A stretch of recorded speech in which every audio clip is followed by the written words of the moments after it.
You're listening to CFRN, a community of believers who trade for a living.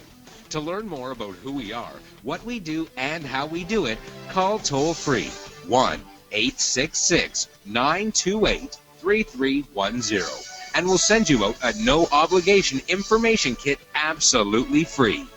866-928-3310.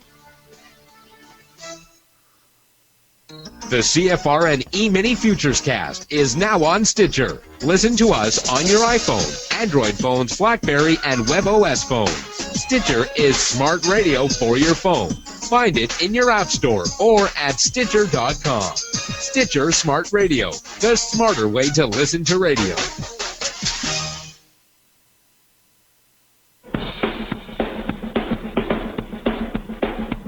Are you ready, Steve? Andy? Yeah! Bert? Well, all right, fellas. Let's go!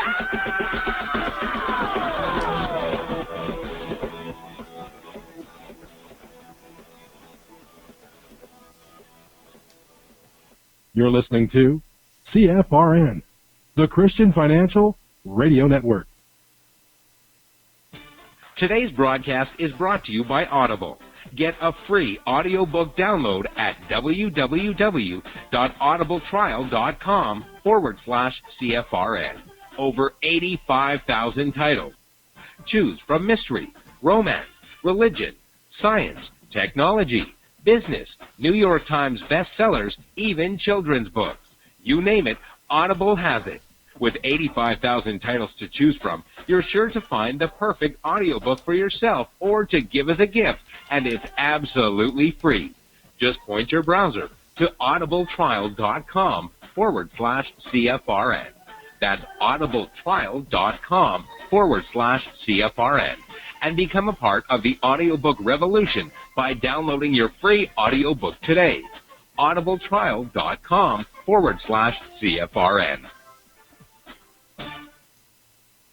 Hey, trader, want to get rich quick? Well, good luck with that. If, on the other hand, you actually want to learn how to trade, the place to be is www.cfrn.net. Tune in Monday through Friday, 9 a.m. Eastern for our daily devotional, and then spend the next 3 hours learning how it's done from professional traders who actually trade for a living. That's www.cfrn.net. Every trading day from 9 a.m. to 1 p.m. Eastern. CFRN, a community of believers who trade for a living.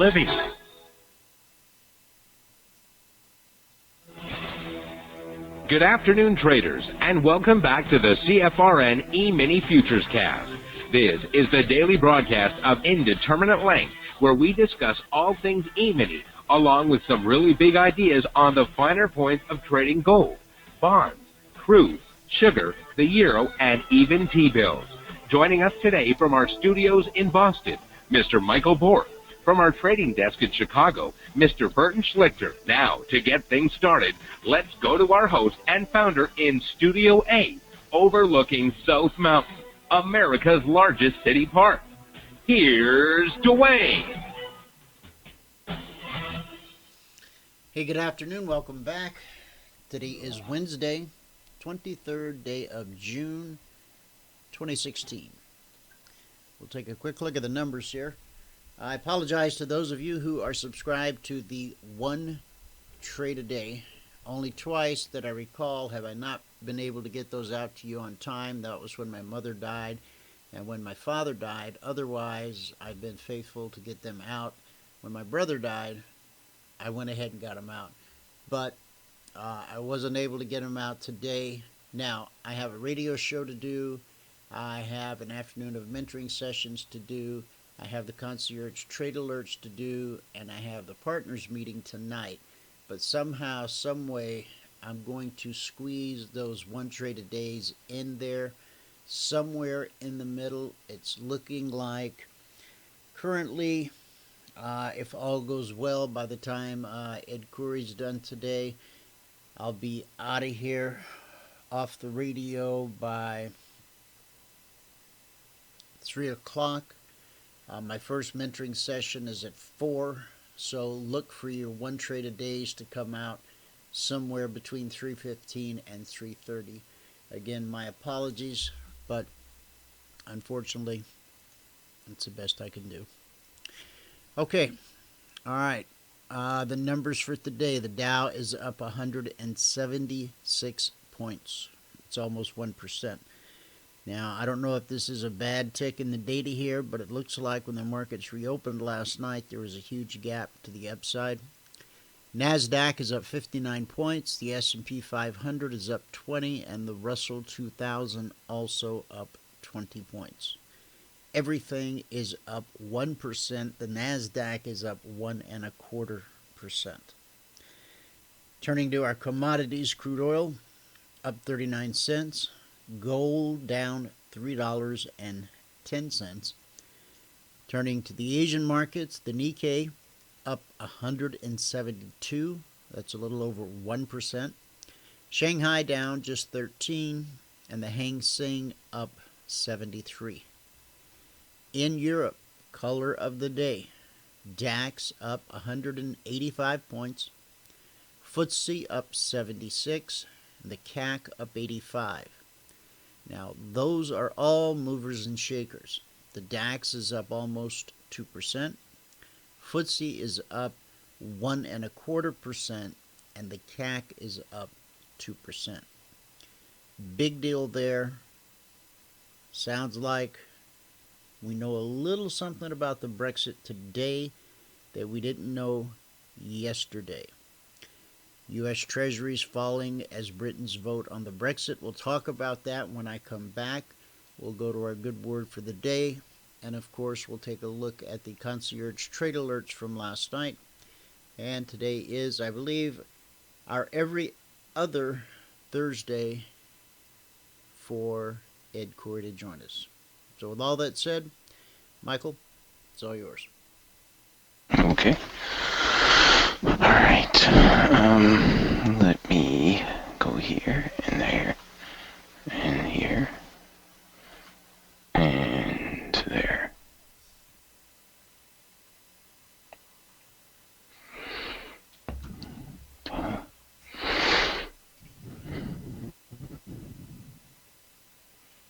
There we go.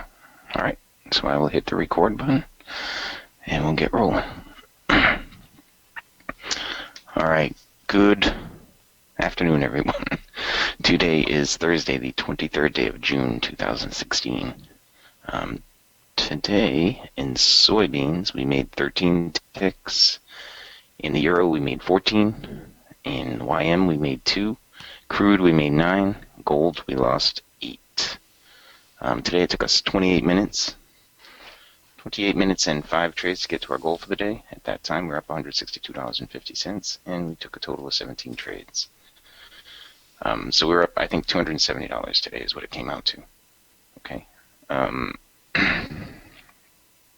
And let's see. Okay, we'll stay in you.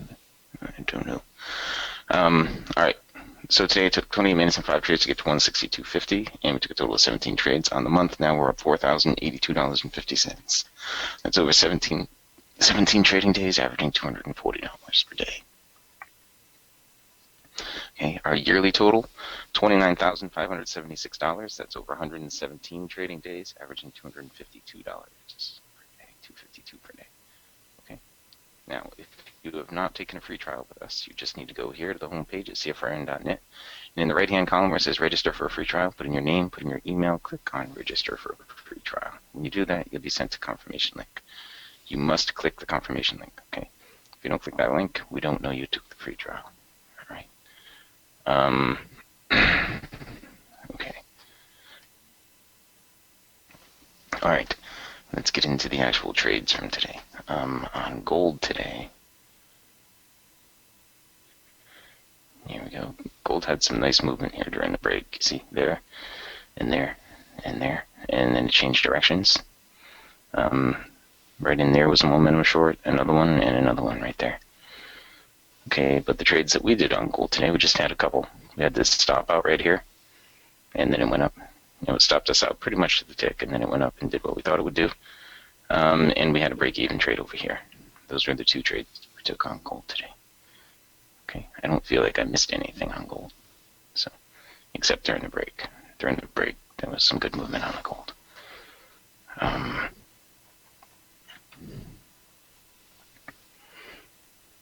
Okay.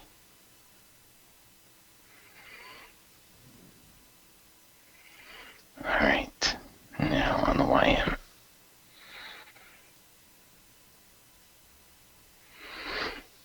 On the YM, let's scroll back here a little bit. Here we go. Okay, so this was the start of the day on the YM. We ended up, it was flat in here, then we missed a short trade right there that would have been a break even for us. It had a follow-up short right in here. We missed that and that. And then it turned around and started going long. There was a trade there that we missed and one there. And finally, we got a trade. We finally got a trade off here, and we got 10 ticks profit on that first trade. Okay. There were some follow-up trades after that on the way down here that we missed. And break-even trade right there. Okay, and our last trade on the YM was right here. We stopped out. Stopped us out pretty much to the tick, and then it moved up, at least to the point where we could have gotten out, moved the break-even. Let's see, during the break, there was a bounce off the BBC right here for that move up, and another bounce off the BBC right here for that move down. And that was it on the YM today. Okay, and that was it on the YM. Now on crude oil. On crude. Alright, we started out crude here. This was, I think, yeah, this was this morning. I was pointing out this morning what we needed to get above to be trending. Right here, we had a missed trade right there that would have been a break even. Then our second trade on crude was right here. We took 7 ticks profit on that one. Third trade was right in here. We took 2 ticks profit on that, putting us at plus 9. That was it on the crude for the day for us. Now, let's see. There was just a momentum short here that didn't go anywhere during the break, and that was it on the crude. Okay, so we ended with plus 9 on the crude for the day. Plus 9 on the crude for the day. Now, soybeans. Let's scroll back here on the soybeans.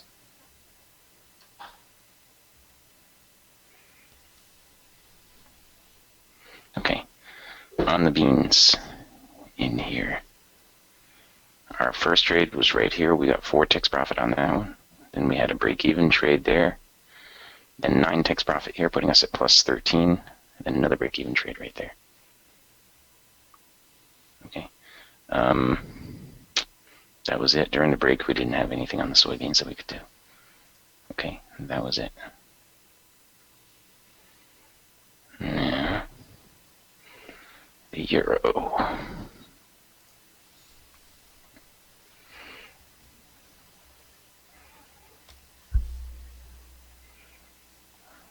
On the euro.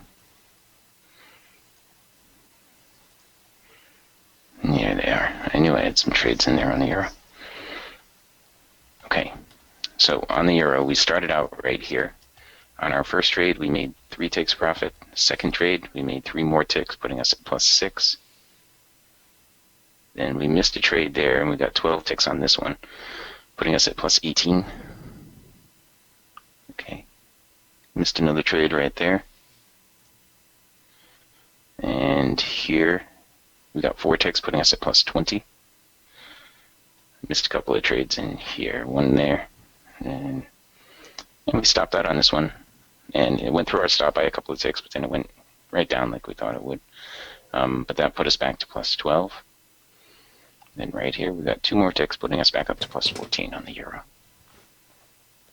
Okay, now right in here, let's see. Yeah, there were a couple more missed trades right in there. And during the break, the euro really broke out right here during the break. You see. And then had some nice shorting opportunities here too. It would have started over here. The shorting opportunities would have there, and then there, and there. Okay? And that was it on the euro for the day. So, wow, look at that soybean right there. It just got killed. Gold is looking down too. Interesting. Okay. So, if you have not taken a free trial with us, go to the homepage at CFRN.net, and in the right-hand column where it says register for a free trial, put in your name, put in your email, click on register for a free trial. When you do that, you'll be sent a confirmation link. You must click the confirmation link.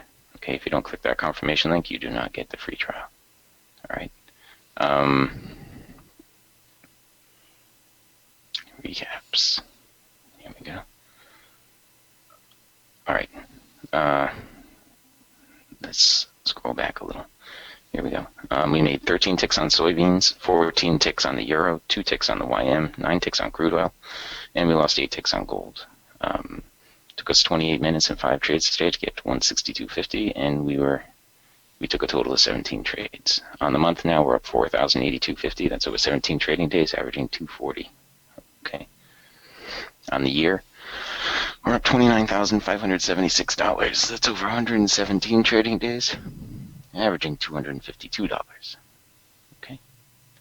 That is where we stand on the day, on the month, and on the year. All right. With that, I am going to stop my recording. Stopped. And we can head back out to fabulous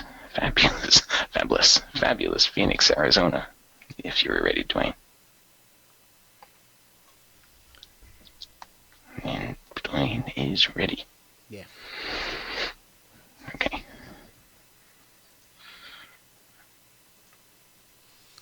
Okay, Michael. Thanks very much. Okay. All right. All right, guys. Let's take a look at a good word for the day. And I'll tell you what. First, we're going to go to the Brexit. We still got 4 hours to the vote, but I want to make sure that all of you understand exactly what it is, what it means, what's going on. The vote, again, is 4 hours out. A referendum will be held tonight to decide whether Britain should leave or remain in the European Union. The article that I'm going to share from you here, it's all just written out. I couldn't have done it better myself, no doubt. So I'm going to just read it to you so that it answers all of the questions. We've heard it called a referendum. We've heard it called a vote. We've heard about polling numbers. Okay, it is a referendum. What is a referendum? A referendum is basically a vote in which everyone, or nearly everyone, of voting age can take part, normally giving a yes or no answer to a question. Whichever side gets more than half of all votes cast is considered to have won. Now, how long will it take to count the votes? That I don't know. Why is this referendum being held? Prime Minister David Cameron promised to hold one if he won the 2015 general election in response to growing calls from his own Conservative Party, who argued that Britain had not had a say since 1975, when it voted to stay in the EU in a similar referendum. The EU has changed a lot since then, gaining more control over our daily lives, they argued. Mr. Cameron said it is time for the British people to have their say. It is time to settle this European question in British politics. So, what is the European Union? The European Union, often known as the EU, is an economic and political partnership involving 28 European countries. Now, many said when the EU first came into existence that this was the beginning of the one world government. This was the end This was the beginning of the end. This was revelations unfolding. Who are the 28 member countries? Austria, Belgium, Bulgaria, Croatia, Cyprus, Czech Republic, Denmark, Estonia, Finland, France, Germany, Greece, Hungary, Ireland, Italy, Latvia, Lithuania, Luxembourg, Malta, Netherlands, Poland, Portugal, Romania, Slovakia, Slovenia, Spain, Sweden, and the United Kingdom. There are some candidates on the road to membership. These are countries that actually want to get in. Britain's trying to get out. These guys want to get in.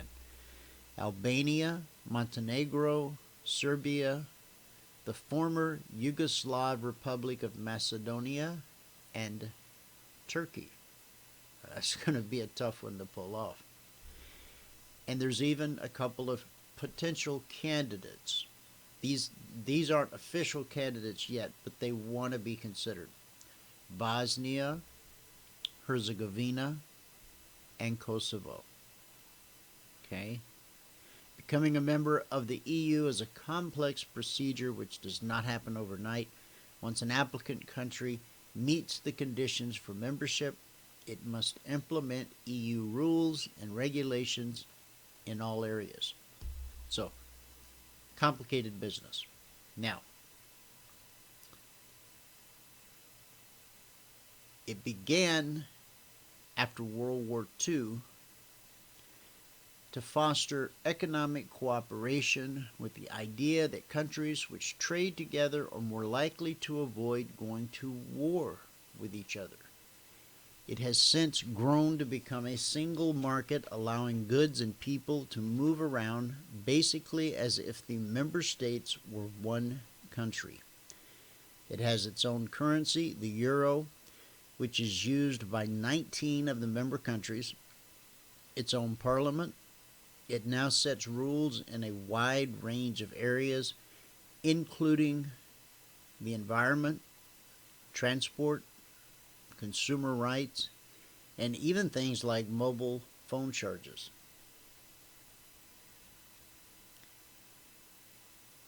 What is the referendum question that they're going to vote on tonight?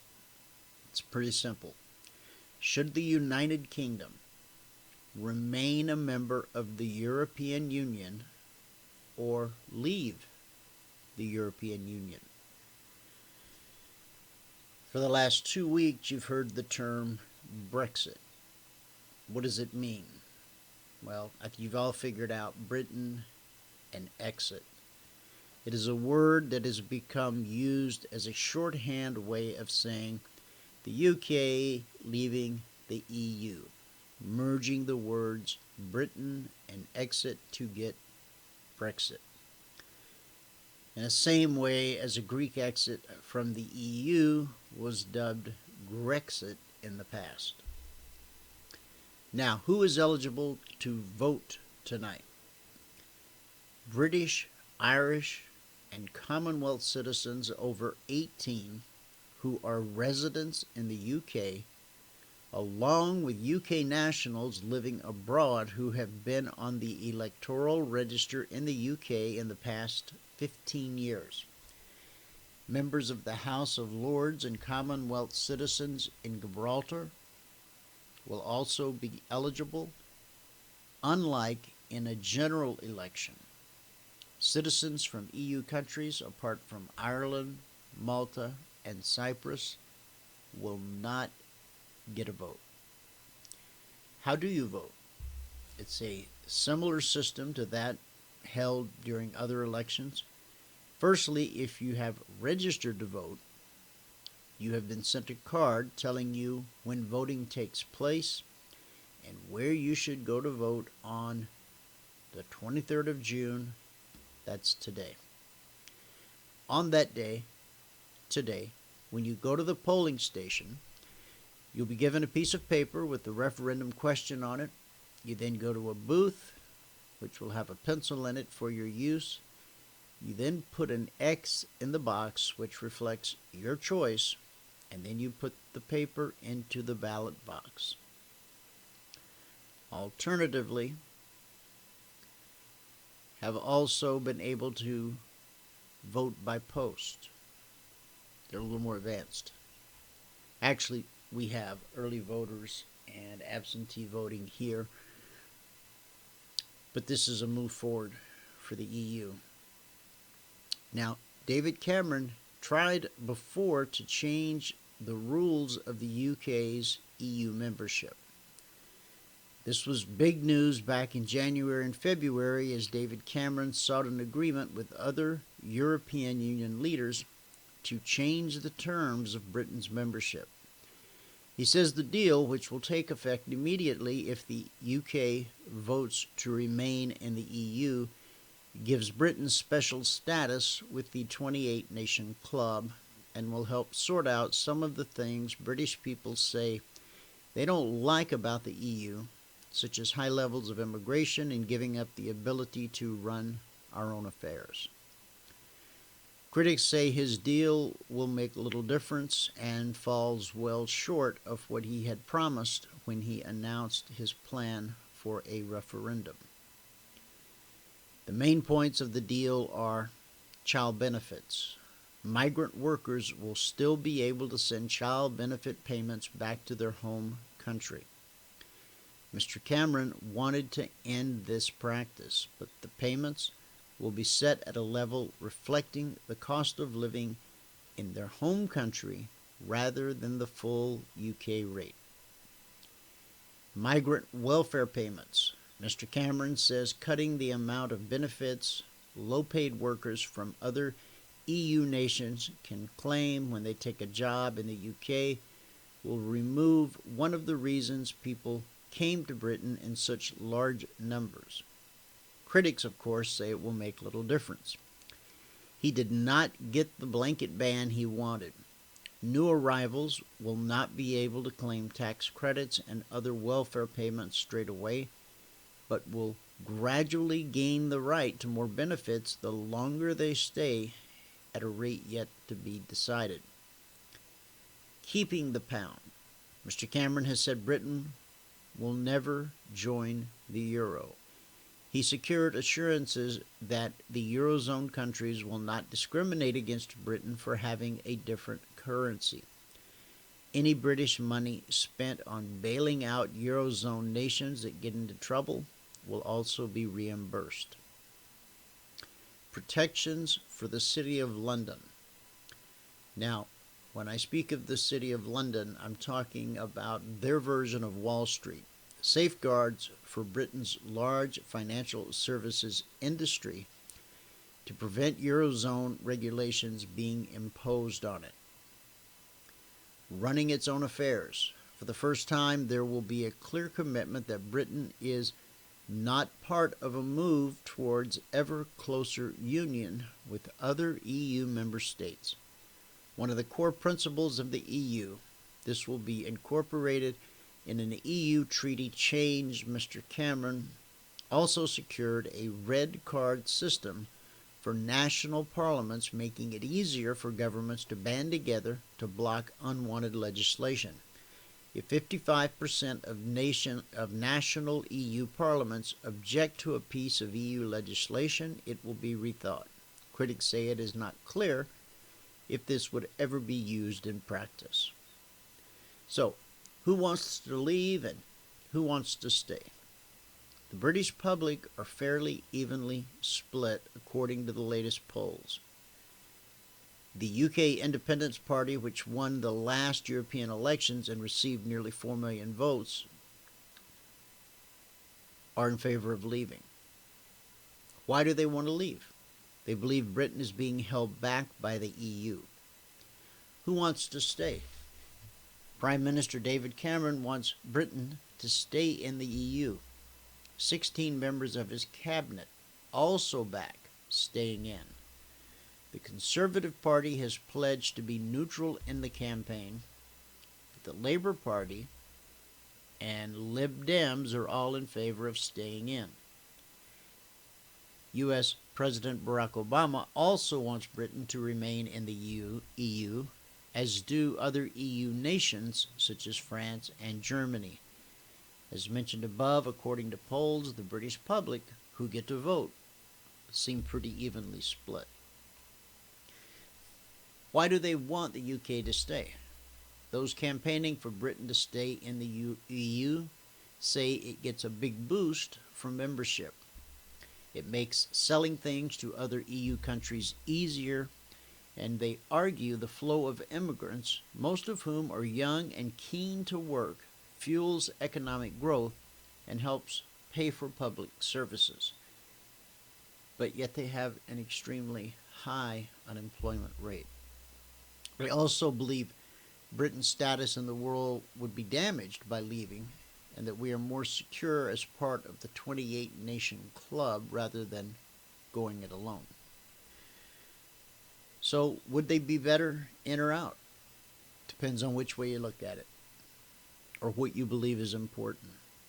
Leaving the EU would be a big step, arguably far more important than who wins a general election. But would it set the nation free or condemn it to economic ruin? Time will tell. Countdown now for the vote. Still about 4 hours.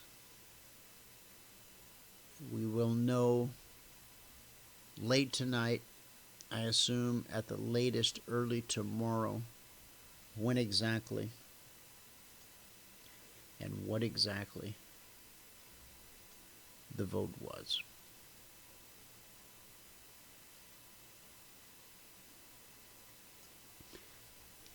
All right, let's go to our good word for the day. Becoming a good leader. Oh, and again, I will be there will be a partners meeting tonight, and I will be there. Okay. Teach the wise, and they will become even wiser. Proverbs 9:9.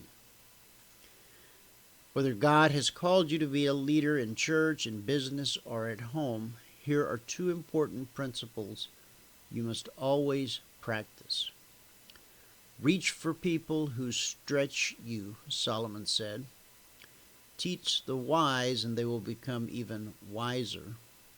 You can tell a lot about the direction your life is heading by looking at the people with whom you've chosen to spend your time and share your ideas.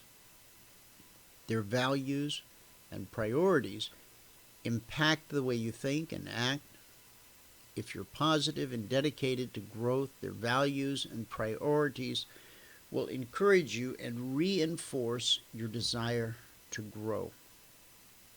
It's not always comfortable to associate with people who are ahead of you in their growth, but it's always profitable. So try to cultivate relationships with people who stretch you, who bug you, who aggravate you just a little bit. People who stretch you. And don't think only in terms of what you can gain. Bring something to the table yourself. Remember, you've got to make the relationship a win-win, or it simply won't last. Realize there are trade-offs. As responsibilities increase, rights decrease. In a world where perks and privileges often accompany the climb to success, sometimes little thought is given to the responsibilities of the upward journey.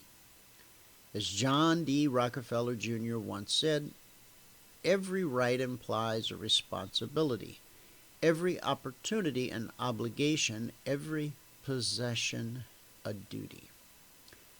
Jesus bottom lines leadership in these words: to whom much is given, from him much will be required, and to whom much has been committed, of him they will ask even more. That's Luke 12:48. Remember, to whom much is given, you've heard me quote this a lot, to whom much is given, from him much more will be required. And to whom much has been committed, of him they will ask even more. Luke 12:48.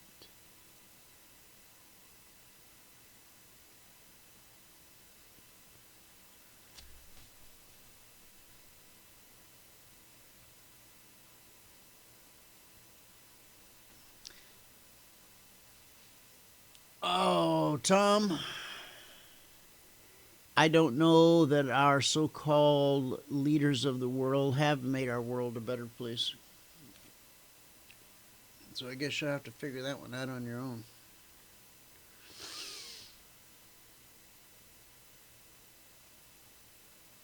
Okay?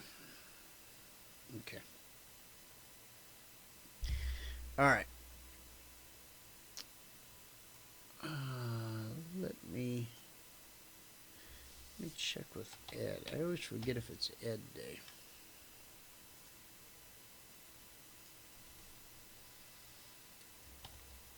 Thank you, John.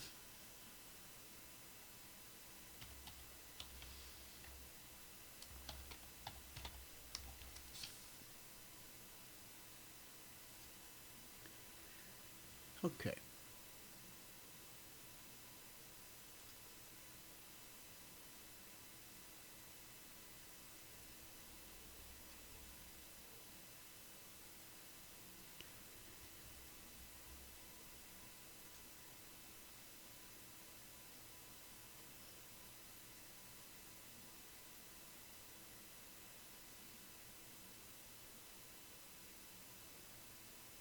Okay.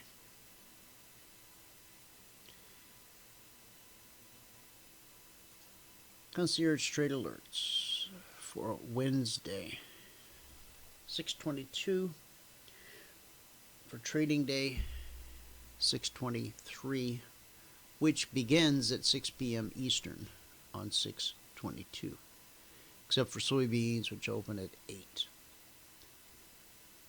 For those of you that are relatively new to the markets, we all know that today is the Thursday trading session. But sometimes we don't know that the Thursday session starts the day before at 6 p.m. Eastern. Tonight at 6 p.m. Eastern, that will begin the Friday session. Okay? Last night we got the alerts out at 8:45 p.m. That's 20:45. So we'll open this up a little bit.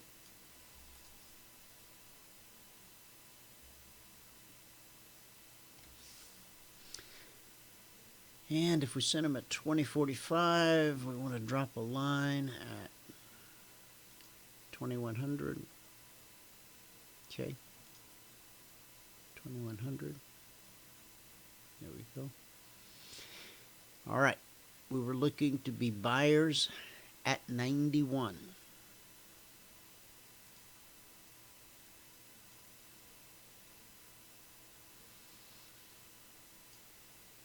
Important prices, important areas are almost always tested. I know I've said that 10,000 times over the years, but there's always new people in the audience, and that understanding is incredibly important if you're going to be able to take advantage of this. You see, this did not go to 91. This went to 90.75. Here's where we broke 91. We came back and tested it and made another run. Okay? All right. On our first run up from 2091, we ran all the way to 2102. So that's going to be 11 points. 2091 to 2101.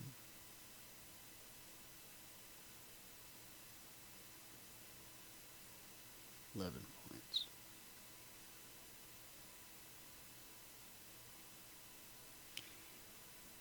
And yesterday Not mistaken, it was 11 points. If I'm not mistaken, the day before was 11 points. And then on the second move up, which had very little risk, we hit a swing high of 20.99.75. So let's write it in. Buy 20.91.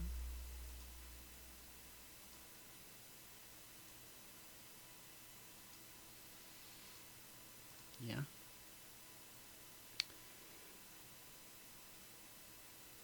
And at 99.75, that'll be 8.75. Now,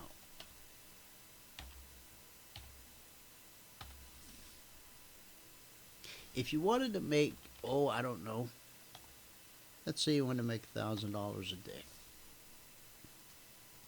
trading the S&P 500. You know, there's a couple ways you could do that.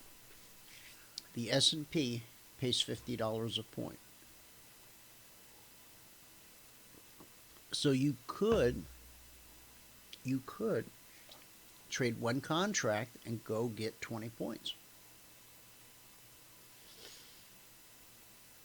That would make you $1,000 a day. That's $5,000 a week. That's $250,000 a year. Not bad living.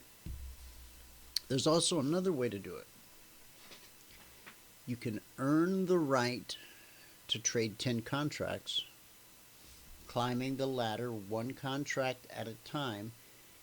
Each time you add another contract, you do it with profits you earned in the market. Okay? Not money you borrowed, not money you took out of the IRA or the 401k, but actual money you earned in the market. That's number 2. Then you make some more money, and then there's number 3.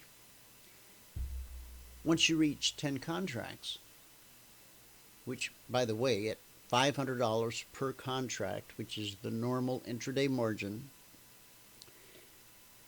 Currently, margins have been raised because of the Brexit. That'll all be done away with probably by next Monday. We'll go back to the $500 intraday margins. So to trade 10 contracts, you need $5,000 in your account. Plus you need a little money for drawdown, stop outs, etc. But instead of 20 points, you only need 2 points. Here's 11. Here's 8 3/4. So how many times could you catch 2 there? This one 30-minute candle at 2 points a day, if you're a 10 contract trader, making $1,000 a day. If you trailed your stop on this, and maybe as it pulled back you caught 7 or 8, think about what that would mean. Okay? Now, our belief is always that the answer is more contracts, not more points. You can't depend on more points. Some days there'll be more points, but there'll always be enough movement to give you at least a couple points. And a couple points is all you need in the S&P 500. Why? Look at the volume. Even in the dead of night. In that 30-minute period, I mean, you can barely see the volume bar. But look at the pop-up. 873 contracts. 655 contracts. 1,000 contracts. 6,000 contracts. 7,000 contracts. So there's a hard way of doing it, an impossible way of doing it, and there's a simple way. It's your business, it's your trading business, and you get to decide how you want to run it. The hard way, the impossible way, or the simple way. What we teach is the simple way. Trading's not easy. It never will be easy, but it can be simple. That's what we'll convey to you. All right, let's go to the Dow.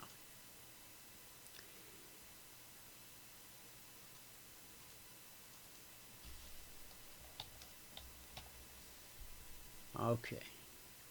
The symbol for the Dow is the YM. And last night, Concierge Trade Alert by 17,790. 17,790.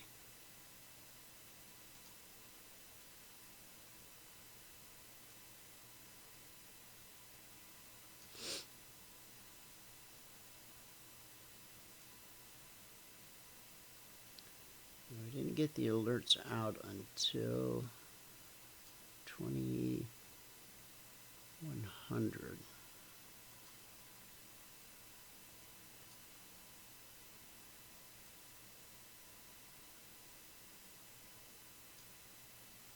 So that's right there.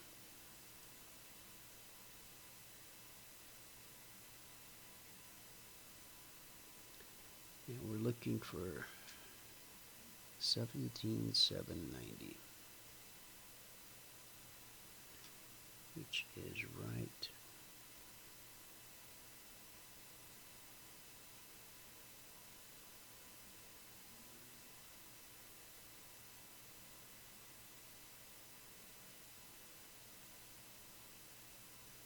okay. So one false start right there. Ran up to 92. If it triggered you in, based upon where you had your stop, if you're a couple ticks below, the way I teach you, you still, depends upon, when I say a couple ticks below, there's a good chance you might have still gotten stopped out. Stop outs happen. That's the truth about trading. So I'm going to put stop out there. Even though you might have stayed in the trade, we'll call that a stop out. Because that's the truth about trading. Stop outs happen. So let's write in here by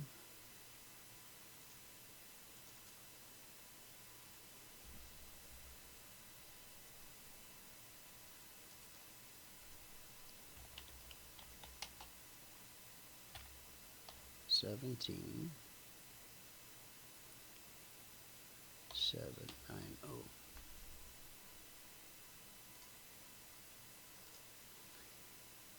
All right. Swing high.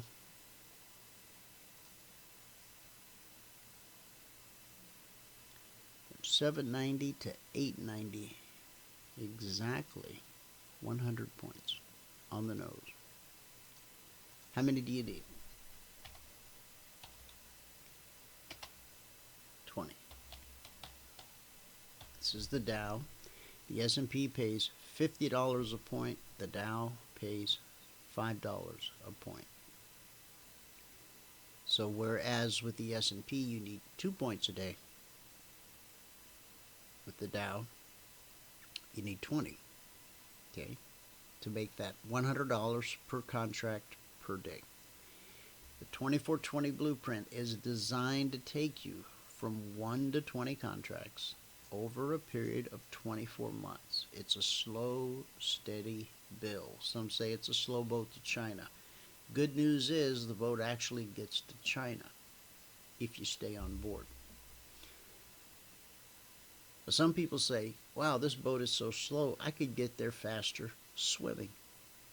And so we know how that ends. Not well. Now, let me drop that down to show you that important prices and important areas are almost always tested. Almost. See how we drew back and attempted to test this, and we didn't quite do it, and look what happened.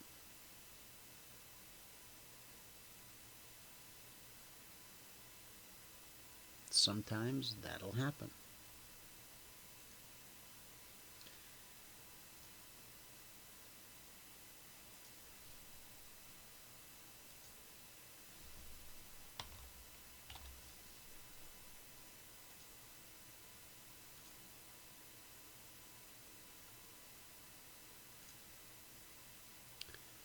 Let's see, I don't have, can't get the Russell data on the DT Pro platform anymore. We'll see if I can pull it up on this Ninja. I don't have it set up and ready to go. We'll see if it opens up properly. Looks like it might open like a charm, as they say. Except it opened on the wrong month because it didn't shut down properly. So we're going to have to go through that whole process again of resetting that. You know, it should be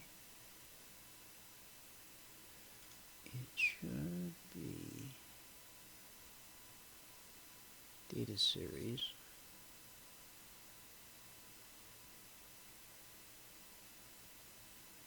We need 916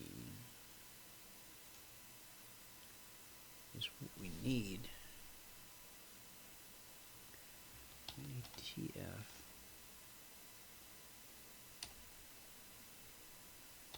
Oh, 916.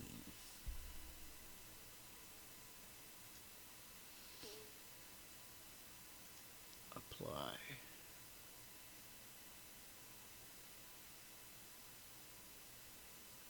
Close.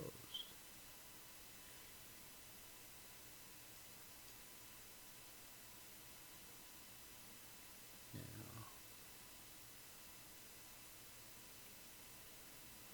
I didn't really want the 4-tick chart.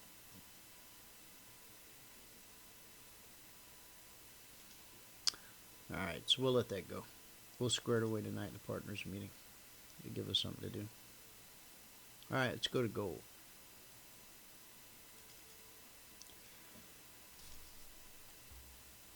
There's gold. Gold's a little jumpy with all this Brexit business going on.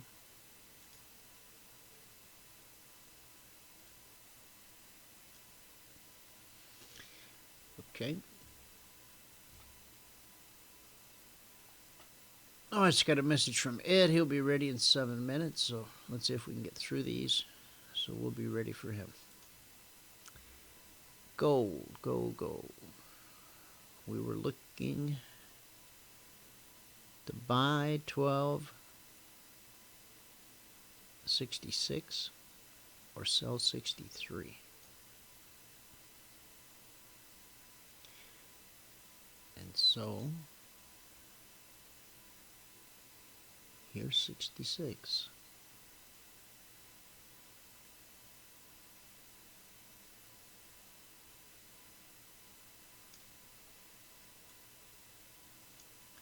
And that happened as we were preparing, as I was typing. We hit 1266. What is this? Yeah. And then on the short side, 1263.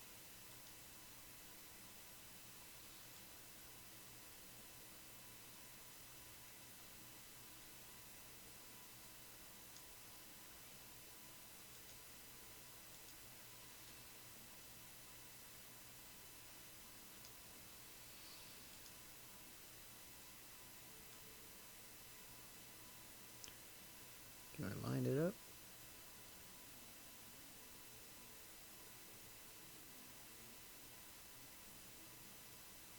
Yeah, and then pull it down to 1263.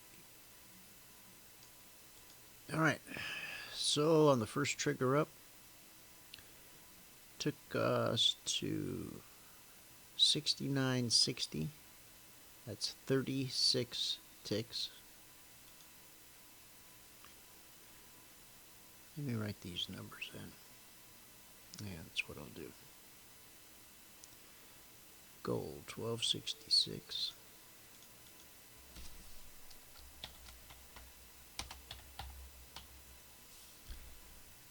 And sell 1263.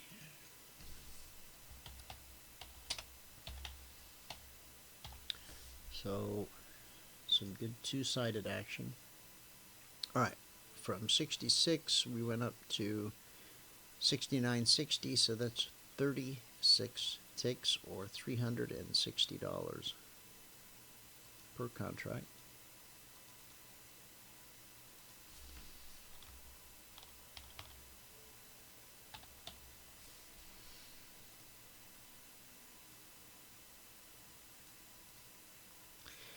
And now we go all the way up to 1275. Oh, 1 point off of $1,000 per contract. So what do we have? 66. So we got 900. We got $890 per contract available.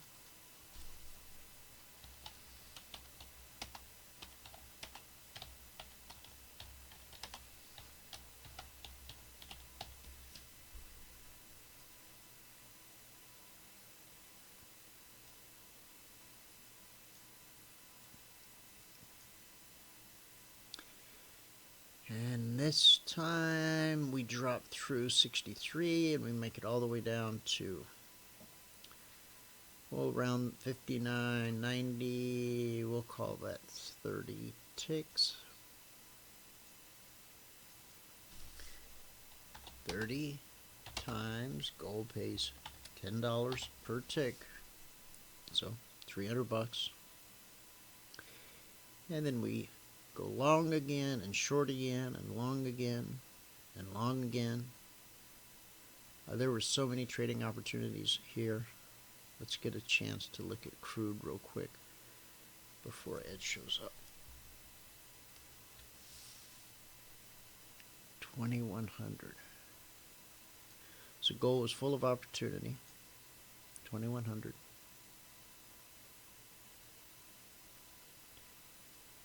And here's what we were looking for. GCLQ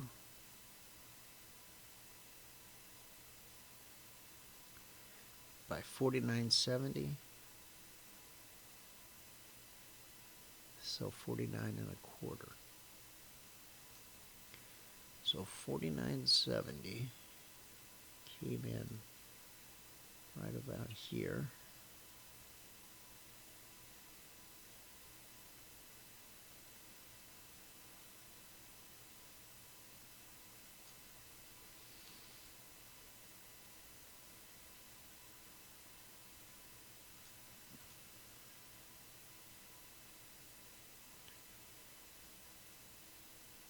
$29. It's $290 per contract. Crude pays $10 per tick. Then we get back below the trigger. Up we go. And this time we make it all the way to 50. Okay. From 49.70 to 50.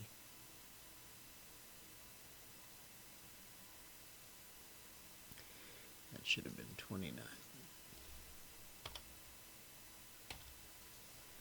And this one should be 30.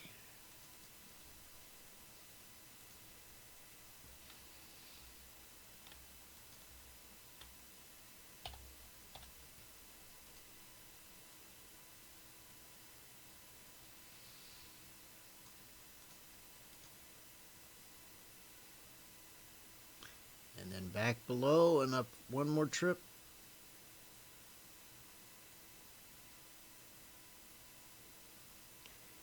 From 70 to 91.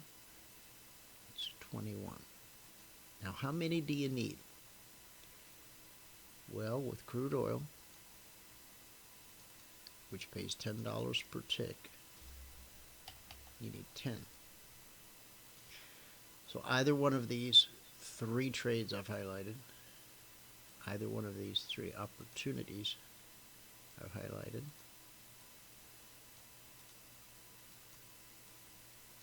oh, come on, would have done the trick.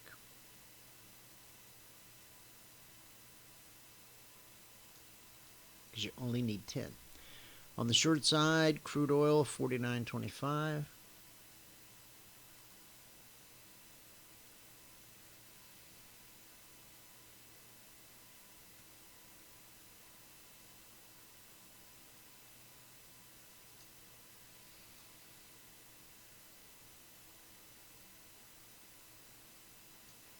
Which takes us down to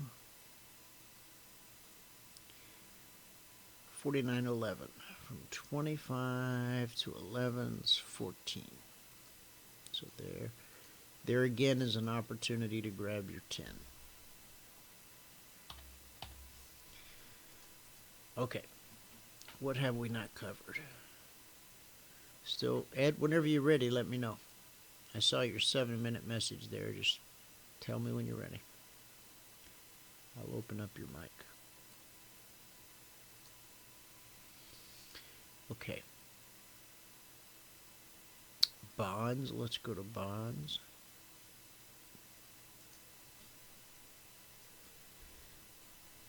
Okay. Bonds. 2100 hours.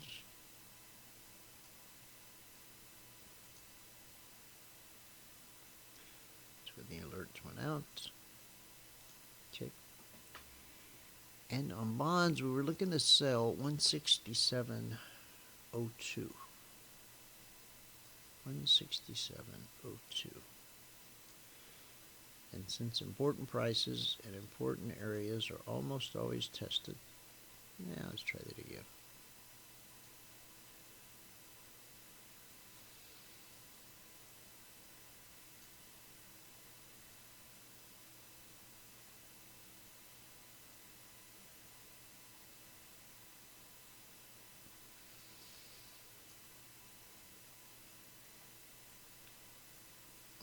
But a little more.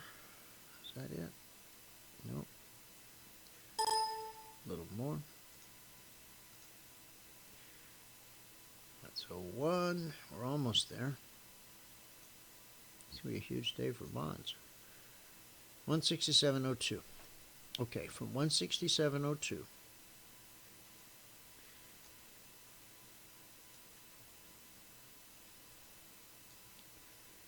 to 166.02, which is right there.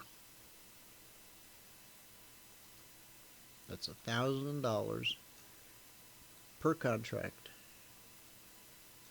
for the day. Now, let me explain something to you if I can ever get this thing moved. There we go. So that's 1K per contract.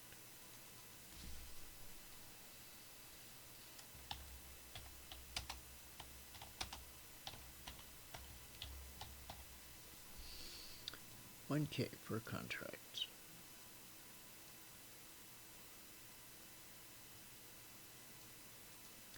On this pullback, if you were running your indicator set,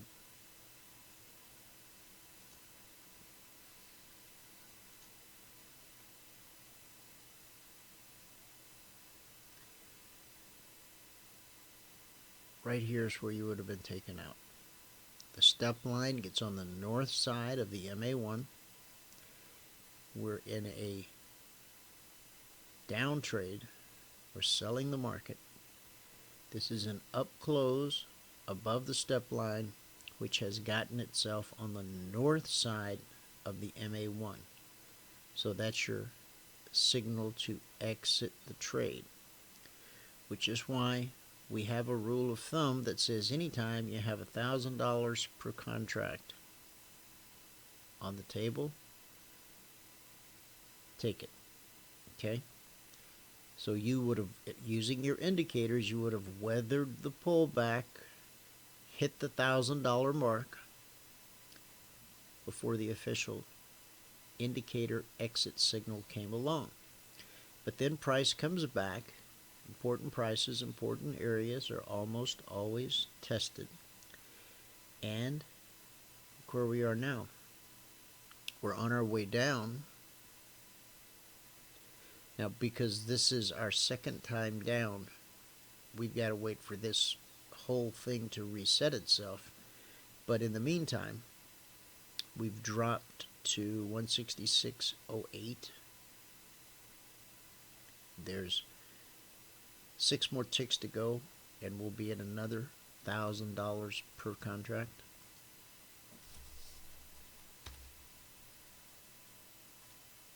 Okay. So that takes care of bonds. And Ed said he's ready, so let's bring him on live.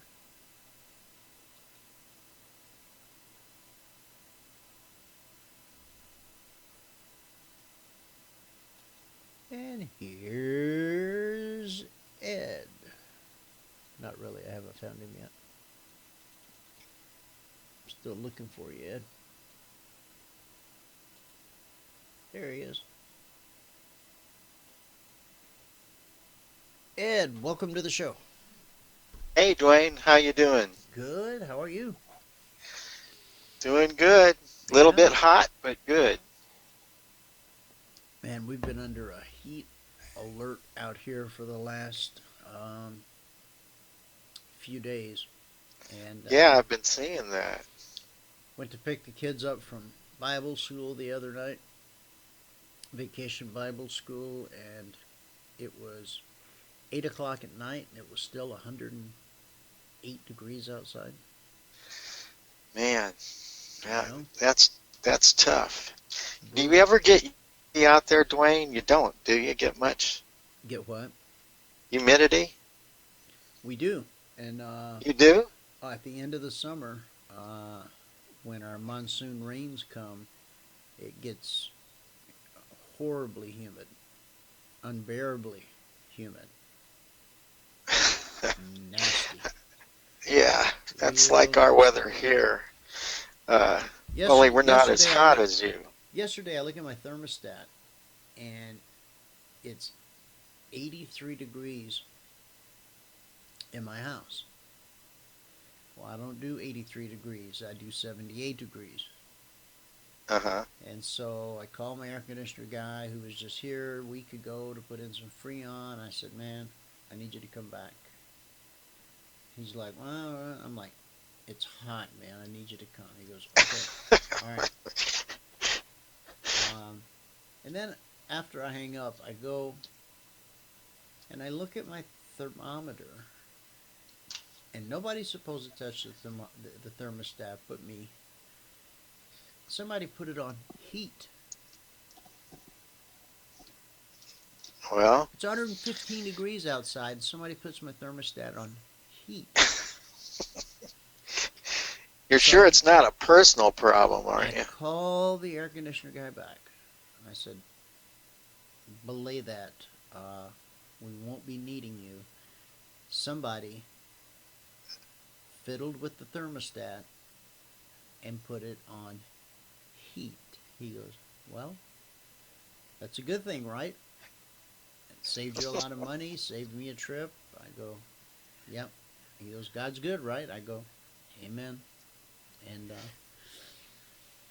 hopefully that's the only heat and air conditioning story I have to tell all summer long. So. Yeah, I think I've heard a couple of years through the years. I think I've heard you talk about it. Well, you know, whoever thought man should live in the desert like this, I don't know what they were thinking. But again, also people, whoever thought they should like live in Chicago during the winter. I mean, that's an example at the opposite end of the spectrum. You know, and Yeah. I've got good friends, Bert and Leslie, that, you know, live there. And in fact, some of my family members have moved to Chicago. And you know, the fact that you have to do 4 hours of work just to shovel your car out of the driveway in the morning so you can go to work and work 8 hours, I mean, that's insanity too. Yeah, and you got to add the transit time to it also in Right. Chicago. Yep. So, Leaves a little time for sleep, maybe. yeah, we went to Hawaii a couple of years ago, spent a week with some friends, and it's been quite a few years now. But it was a little humid there, but it was like a steady, boring 70 degrees. And the more I think about it, the more I think I would like that. Because you can walk down to the beach and catch a nice breeze. You know, I mean, they Yeah, I always had also their hear windows open. Yeah, go ahead. there's hardly any bugs in Hawaii. Well, Did you run into any I insects? I didn't. Not that I Yeah. recall. I never thought about it before, but Yeah. I don't. It's I'm sure pretty they got, insect. I'm sure they gotta have. They gotta have. Doesn't planet Earth need bugs and insects to function? I mean, isn't Yeah. that part of the whole ecosystem thing? I think so. But the system is what, 360 degrees around the globe. Yeah. So some of these little critters can travel great distances to get where they need to be. I don't know. I know that my father-in-law was stationed in Hawaii for a while, and he told me, he said it's the best climate you'll ever have. There are Was this, no bugs. during World War II? Yeah, Was he there he was. for Pearl Harbor? He wasn't at Pearl Harbor, but he did fight against the Japanese. Did he? Yeah.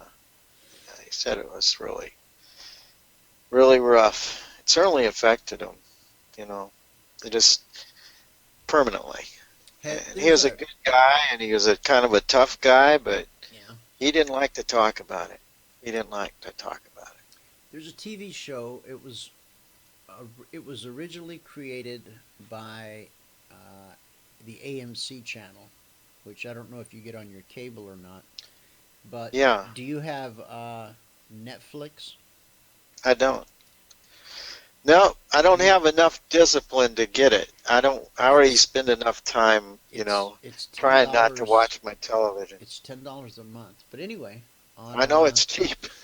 Anyway, on Netflix now they have this show called Hell on Wheels, and it's about the building of the railroad from Chicago to the Pacific Coast. I think there's 5 or 6 seasons of it so far. I'm only on like season 2. It's really good TV. Is it hard just to watch one episode and turn it off? Oh, you can't do it. No, you can't do it. So you do a weekend, huh? Well, each episode, it on TV, it was an hour because you got to have room for commercials. But Yeah. on the Netflix version, where there's no commercials, each episode's 47 minutes, and so those 47 Yeah. minutes they just fly by, you know. Yeah, So you're I like, bet. well, I'll just watch one more episode, you know, and then just one Yeah. more. And before you know it, you've gone through a whole season. There's like 10, 12 episodes to a season. So anyway, I just brought it up to you because it's a real, the characters are well developed. The historical storyline does well. They're just now running. I think that's important.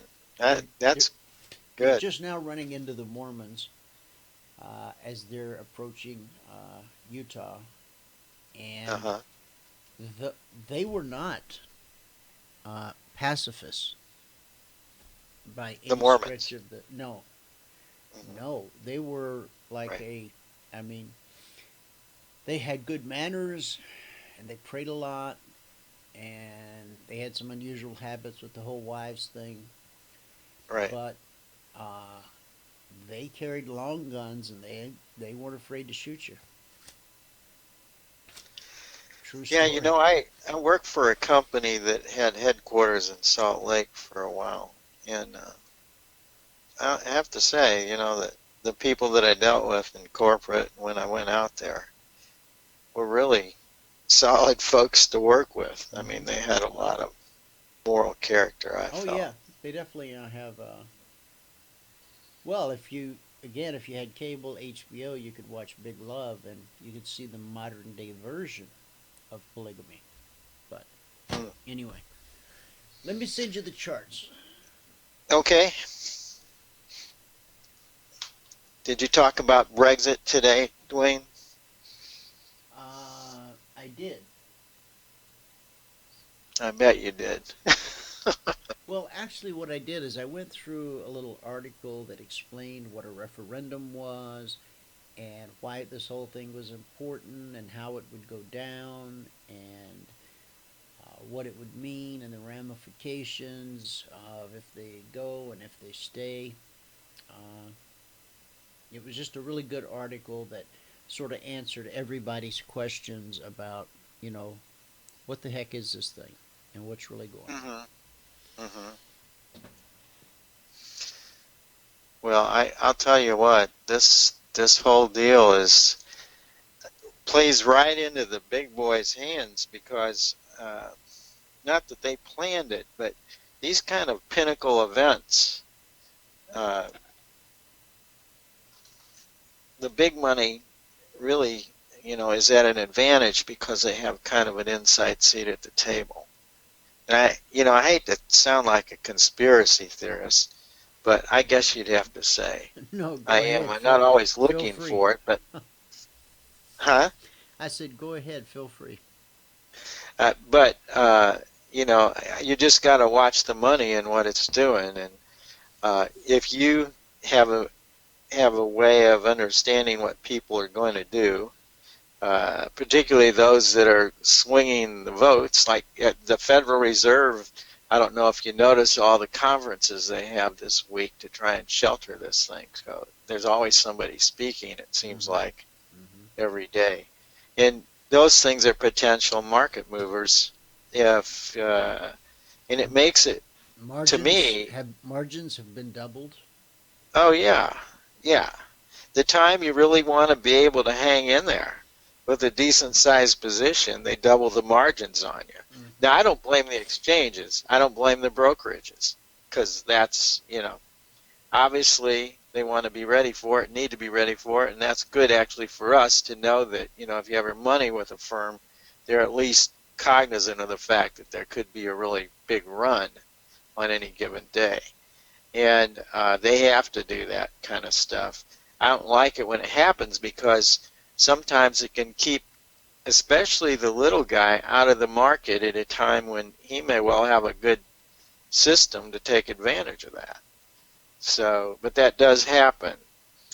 Nonetheless, it seems like there's more and more, I don't know what I would call them, pivotal events occurring more frequently than they have in the past. And if we just look at the last year or so, we can see that's true. And this is one of them. And nothing's real obvious here. The market's kind of treading water. They aren't really anticipating having the vote counted till tonight, I believe. Later in the evening. I think we're about 3 hours away. Yeah, and they said they don't have any kind of rapid counting. I had read that it would be between 9 and 11 Central Time when the bulk of the results would be in. The bulk, not necessarily all. So if it's a close vote, we may not know till tomorrow morning. Well, did voting start this morning? Yes, okay. It did. Because I saw them flash a headline earlier that said Brexit countdown when I first saw it, it was 4 hours and change, and so that's been about an hour ago. Uh-huh. That might be when the polls closed. Could Yeah. be. Could be. I guess they said that there's not a... And it's little slips of paper. In this article that I read, it's little slips of paper with a number 2 lead pencil that they put in a box. And so they literally are hand counting these votes. As they should be. Well, I mean, I don't know. I mean, how do you... Who's your vote counters? And Well, your vote counters are the machines in a lot of cases these days, and the calibration of those machines is done by the unions. yeah, but in also many states. you got somebody standing there counting votes that wants to remain, and on this piece of paper, people either write yes or no, Right. and so I think it's more accurate that way. well, if you Personally. can trust the people who are standing there counting the votes. Right. Right. That's true. That's wrong. Because the people who are counting the votes really do matter. That's for sure. And I mean, I'm it's sure their this is such integrity that a... will affect the outcome of the vote as Yes. much as the people casting their votes. I agree with you. I do agree with you. I mean, there's a lot of pressure from the government. The government basically wants to stay in there. The people don't. So all the media blitz is for people to not vote to leave. And there's been a lot of money spent by the European Union, according to several articles, to try and make sure that they don't recede from this thing. Because that creates problems for them. But the people, on the other hand, the biggest issue to them is immigration, and they're having to fulfill the quotas that the EU sets, which is an unelected group of bureaucrats. They aren't elected by the people. They don't represent the people. And they are also setting the regulations. So they have two big beefs about it in England, from what I understand, is the regulations they've imposed on the businesses and the immigration quotas they've imposed on the countries. That's why the people are mad. So they're pretty evenly divided, like we are here. So we'll see what happens. I don't know. I don't know. All I know is it's got the markets on hold, and they're treading water. And when that gets out of the way, we'll find out how many people really want to buy the market up here near the record highs. Yeah. We'll find it out. I'm talking about the S&P. Do you think it's? Because I'm still skeptical. I'm still very skeptical of it. Oh. Until it proves itself. It just doesn't make sense to me to buy it within 2% of its all-time high No. without seeing it take the high out. I want to talk about that in a minute. Let me see here, Dwayne. Can you see my screen? I can see it good. Okay. Let me just go on to the energy market and tell you this. I think I'm going to give you the fundamental picture. The fundamental picture is pretty good because we've been in a surplus condition of building inventories, and we're now pulling down inventories. So the markets recognize that, which is why it's hanging around this $50 mark. A lot of people tried to knock it down when it broke over a couple of weeks ago, and they did get it down off the highs to the tune of about $6. But it didn't take much to get it back up here, and part of that is the shorts clearing out. The people that had sold over $50 didn't want to be in here for this Brexit vote. So people took their profits that were short in the market. Yesterday came back up here over $50 again. And I have a really clean count here on this daily count up, a 5-wave move up. This is a clean 5-wave move up for me. Very clear. So what I'm watching in here is the Fibonacci retracements on the whole move up from 2605 up to 5167. Here's the ratios coming back. The 236 retracement, which is really an absolute minimum retracement we would get on any kind of pullback, we would expect after the completion of a 5th wave, which this looks like it is, we pulled back and we held that level, which is very bullish. If that's the only correction we can get off of a move that covered $25 up on a rally, and we only get a 236 retracement, that's not normal. That's very constructive. And I will say this, typically on a seasonal basis, crude oil gets a little bit strong into the 4th of July weekend. But after that, a lot of people buy for the 4th of July. A lot of suppliers do. And then if the driving doesn't turn out to be good, you know, the demand over the weekend isn't as good as they thought, a lot of times we'll see a tailspin in the prices of oil, and mainly led by gasoline, coming down from the 4th. Once we get beyond the 4th, now we're close enough that we could have already peaked. And when I look at this, it makes me feel like, you know, this is bothersome that it came back to the 80% retracement. This was a 236 down and an 80% retracement. If we assume that is the high that we set yesterday of 50.54, then I would count this as an A wave down, a B wave up, and an A equals C down would put us at 44.70. So that's the risk of this trade. Obviously, if it's a pretty overwhelming vote and that Britain stays in the EU, they're going to try and push the markets up. And the critical thing actually will be for crude oil is if the S&P can get up and get over its 2134 record high. That's going to be the source here, because this has already done the 5 waves. It's in kind of a corrective mode, but no one's really willing to go ahead and jump on it either way right now. If this pinnacle wasn't here, we would have already turned down. If we didn't have this event today on the vote, this would have already turned back down for a C leg, and I think it'd get down here into the $40 to $44 area. I think the market's going to have a very hard time getting under $40 for the rest of the year.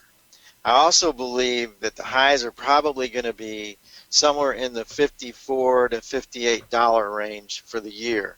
So, and I say that because of the way I use my predictions from actually last December, which had a predicted low here of $21.80, and we got to 26.05. So, and the predicted high was right around 50 bucks, very close, 49.90 for the predicted high for the year that was generated last December. So, I would add the miss down here, because we missed it by $4 and change, which makes me comfortable with the $54 to $55 area. It could go beyond that. There's a lot of disruptions on the supply side, but Canada is starting to come back, and that the fires they had up in the oil sands in Canada really cut back a lot of production, and that production is gone. You know, they had to shut it in. It'll come back on, and it's coming back on now. But the amount of barrels they were producing for, you know, a month and a half was all lost. And, you know, that's a tune of 50, 60 million barrels off. That's gone from inventory that would have been there. So this tightening up in the fundamentals here is starting to look good. The caveat here is this. If we did have some kind of currency problem, financial problem, global financial banking problem, it would affect crude oil, because crude oil cannot avoid that. It's one of the best economic indicators you can get on a country about what their energy demand is. And there's a lot of people that track individual countries, and they try and arrive at their positions like that. I know people in the energy industry that do just that, trade off that. But I trade a lot of my information with them in return for what their fundamental viewpoint is, and it saves me from having to comb through it all. But I do want to understand it, because I grew up kind of in that mode. Mm-hmm. So anyway, I think $50 to $55, pretty good value area for crude. I think $40 is probably a good downside limit, $40 to $42, most likely for the rest of the year. And I have to throw in, if the S&P collapses for some reason, if the dollar gets exorbitantly strong and goes up another 5% from here, those two things will take crude oil down along with most of the commodities. So, and it won't be able to ignore that. So, but as things are, and barring that, this thing's going to be pretty stable. So you'll want to be buying the dips. Now, we'll look at this next leg down. If for some reason it got to the 382 here, which in the cursor box you can see is $41.88, you know, I would try buying that if I ever got a chance to get it. But I can tell you right now, I would make a play on that number, and I would require it the day that I bought it to close over that number and show me a bounce off that number and bounce off the vicinity of that number. I wouldn't want it. I wouldn't want to be long anticipating the market to turn back up, because basically if this comes down to the zero line, and it almost got there here, if this gets down under $45, it's going to be it's probably going to be down to the minimum retracement for our wave 4, for our ABC down, that I would then expect the market to turn back up. But I won't do it blindly. I want to see a short-term pattern on a daily chart to make me think I should buy it. And but that'll be a place I'll be watching. I think the 236 here will be the first level of support, and then we'll see if it can get down here. But the A equals C. If this is a B, A down, a B up. A down, B up, and we start a C down from here. If that was a high yesterday, then the C leg would be 44.70. That would be an A equals C. An A equals C is kind of a retracement level that people look at. They look at the ratio of the A to the C. If the A equals C holds, there'll be some people coming in to buy the market there. So we'll see. I'm kind of beat that to death. I'm sorry. Let me get on with it. I can argue this both ways, that this is a completed 5-wave move up right here. This is kind of an indecisive wave count. This is the move up from the 236 low. Okay, so this is this last leg up to $50.54. And now we came back off again. And I think this can just as easily be counted as a 4th wave down and a 5th wave up. So I'm very neutral on crude right here. I have to be. I think it's kind of foolish to try and expect the market to go back up again with that wave count, even though I can justify it either way. Because we did get to the zero line here. This could have been the main 4. It just hasn't chose to do so. This impulse down is very rapid and strong, and it makes me feel like this is real suspect as to whether we can go up and make new highs again. If we do, I wouldn't want it to close back under this number, this 54.54. If it goes back up over it, and on the same day comes back down and closes under $50 after taking that out, I'm short. So, and I've told you my attitude. I don't think it's going to collapse, but I think there's a few bucks to the downside or the upside from here. And I just finding the right way to navigate that screen.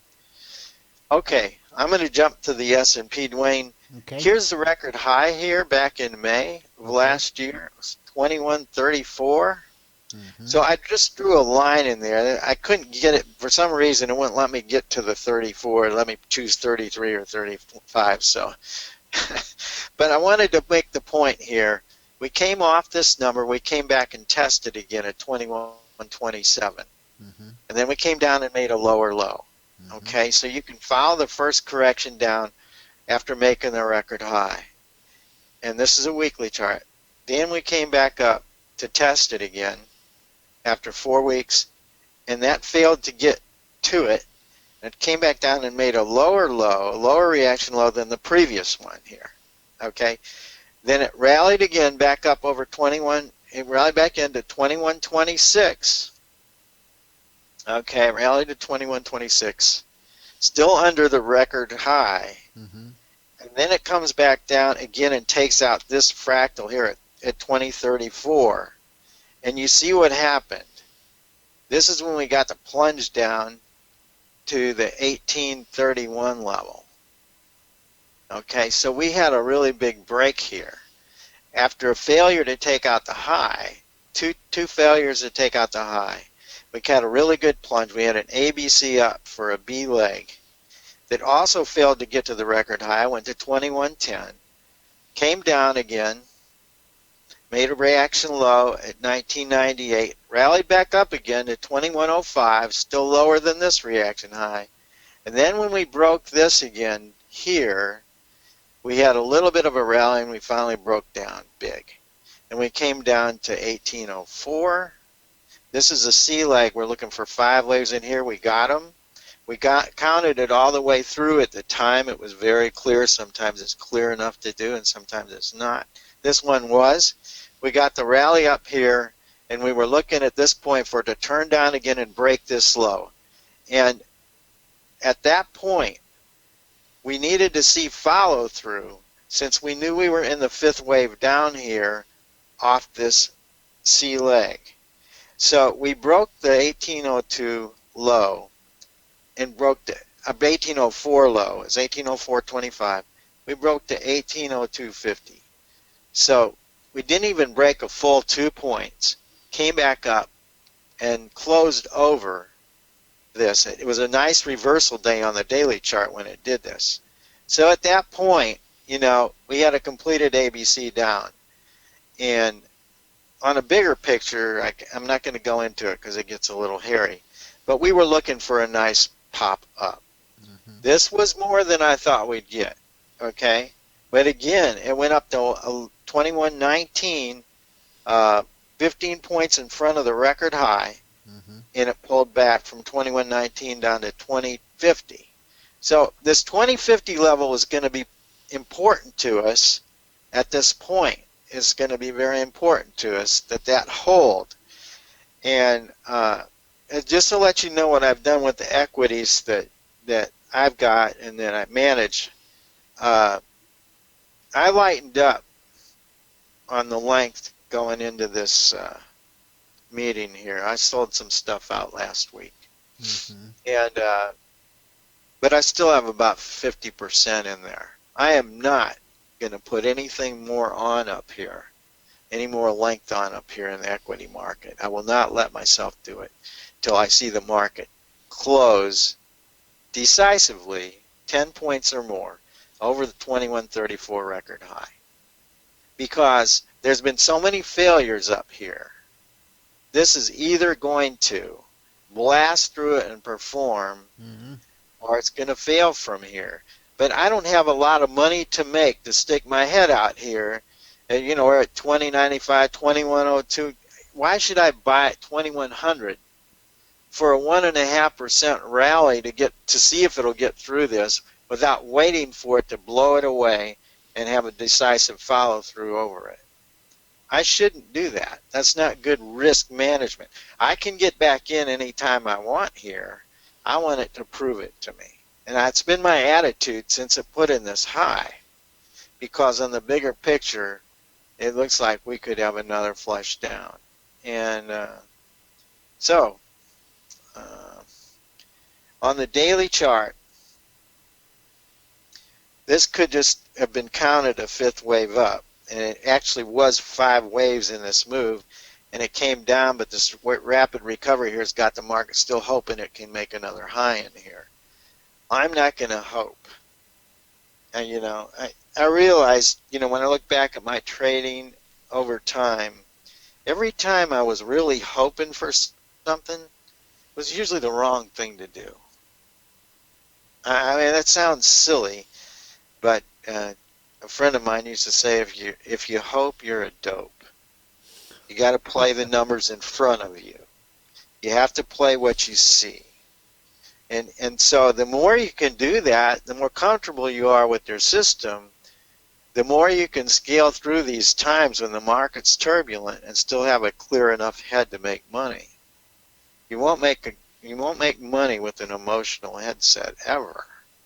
And I think we all know that, especially been trading futures. We wouldn't be trading futures still if we didn't have a handle on our risk control. And so anyway, that's why it's good to have a plan, to know what you're going to do the next day. There's two parts of your brain that operate here. It's actually three, but you know, your left brain is like your methodical, mathematical, technical, engineering type side of the way you look at things, and your right brain is your creative side. Okay, it's more artistic, and music's in your right side of your brain. So the right side of your brain is, you know, kind of floating through life. The left side of your brain is freaked out all the time because it wants every number to match and everything to be perfect. Well, the best thing to do is use the left side of your brain when you do your analytical work at night or come up with a plan for the next day, and then that side of you is over with. You got a plan for the day, follow your plan. If that plan doesn't work, look at it after the market's closed and change it some if you need to. But keep the emotions out, because the left side of our brain is what really gets us hung up emotionally. And we end up in decisions that are wrong because not everything's fit perfect to our pattern. Nothing really fits perfect when you want to be realistic about it. It doesn't. So you don't want to dismantle the strengths that you have, both on your analytical and your creative side.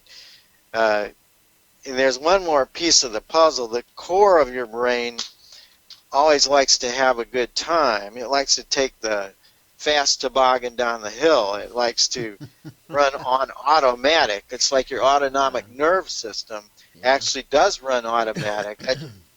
Your subconscious, what you've got, you know, working in your head. It can bring in even your own conscience and how you feel about yourself, or how you feel about your walk with God, or how you feel about this.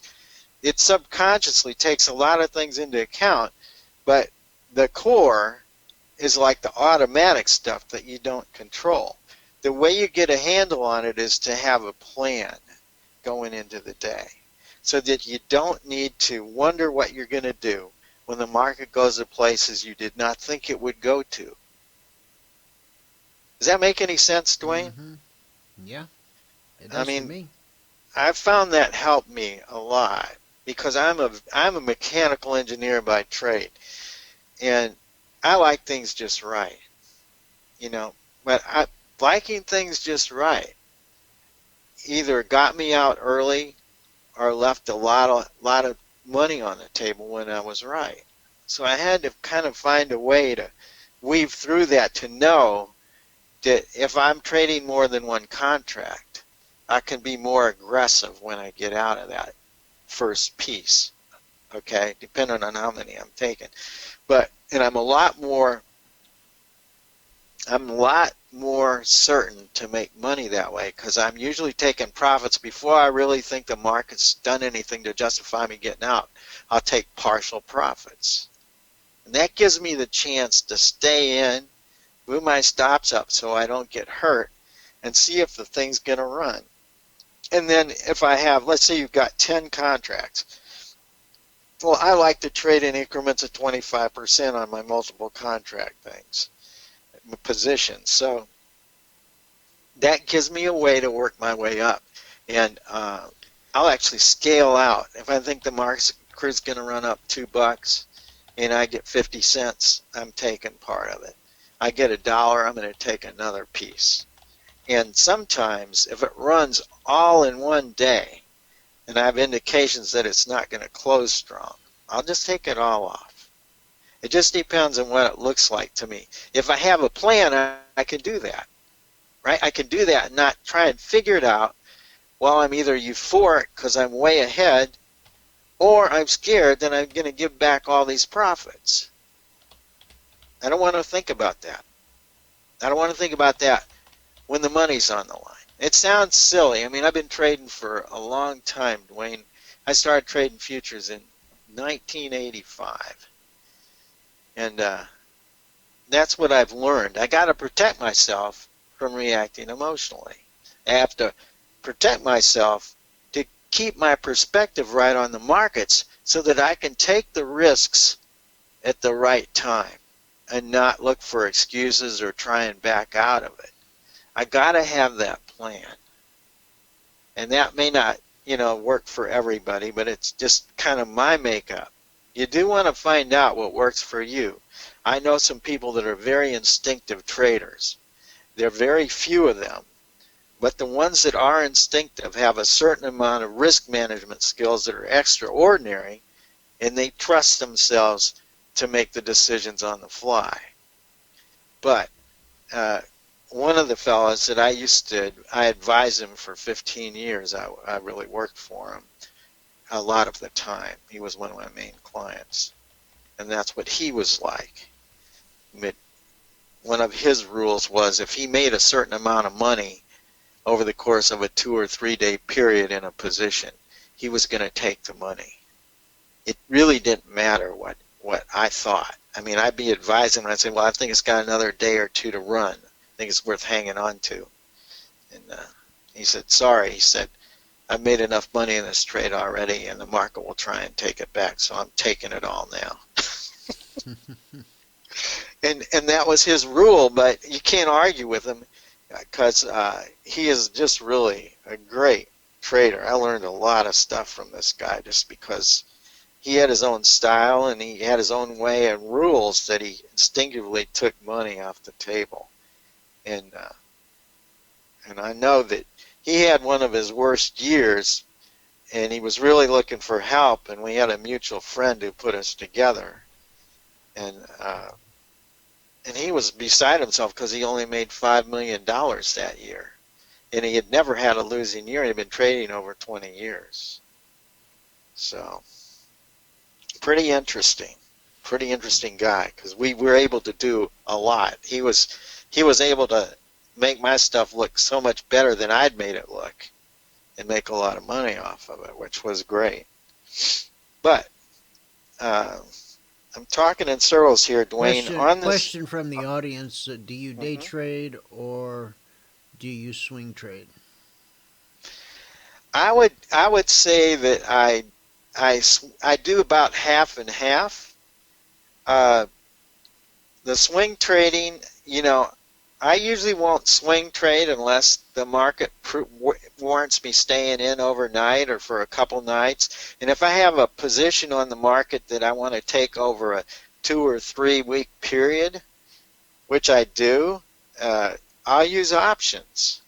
But, my options are limited to buying options. I very rarely sell options I don't have. I don't sell short the options market.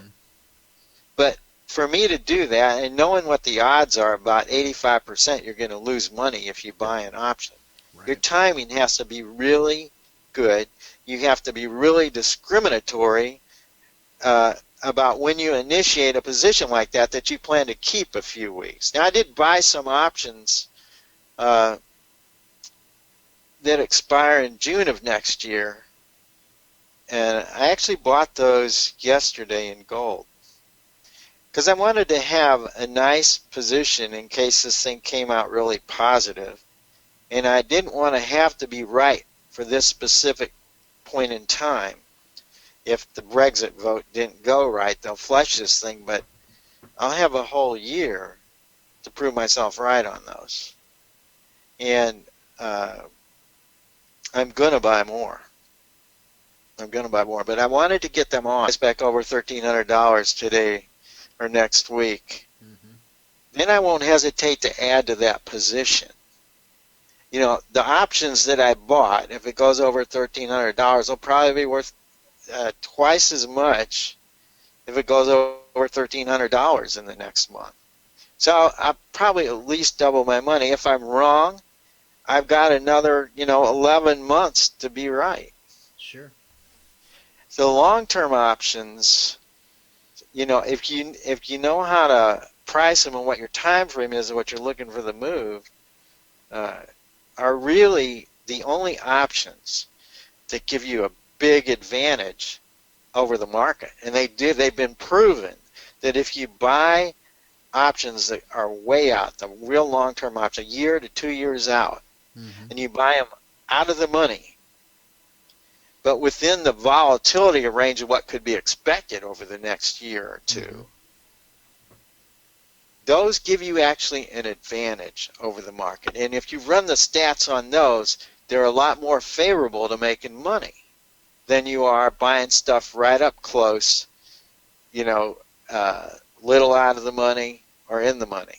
It gets a little hairy doing that stuff. But and I'll give you an example. I bought some options.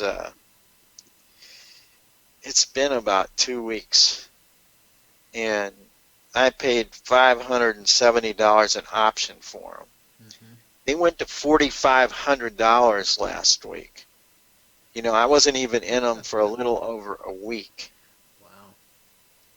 But today, I'm still in them.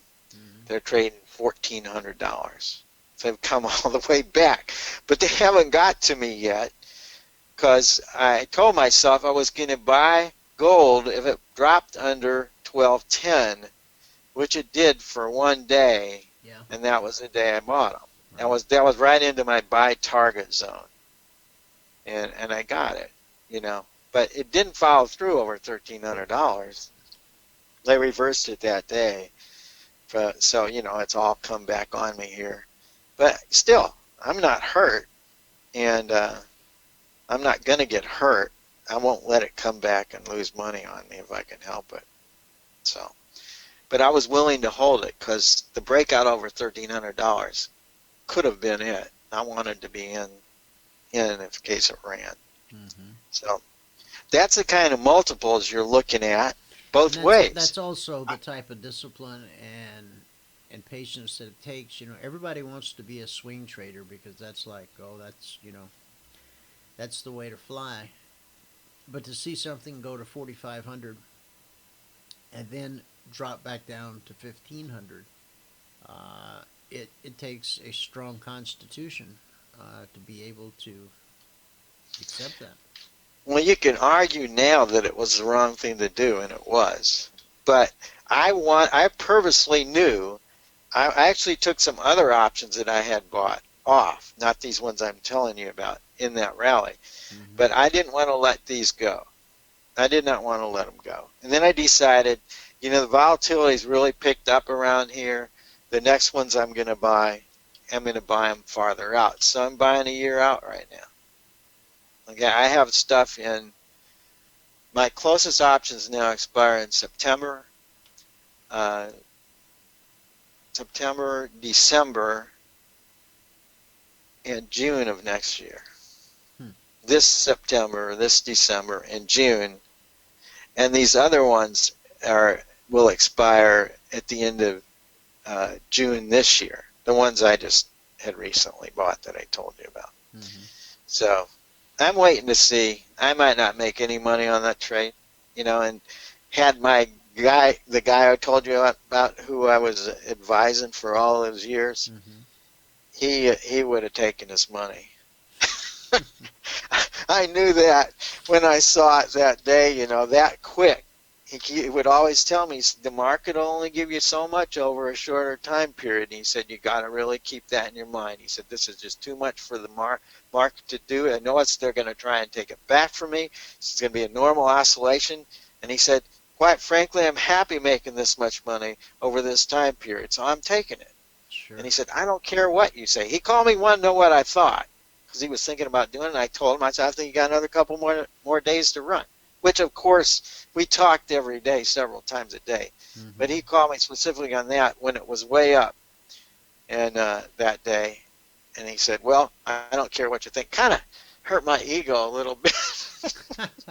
But it helped his pocketbook. Right. So he was right.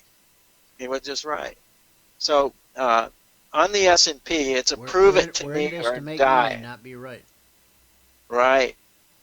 And on the gold market, I believe the lows are in here. I definitely believe they're in.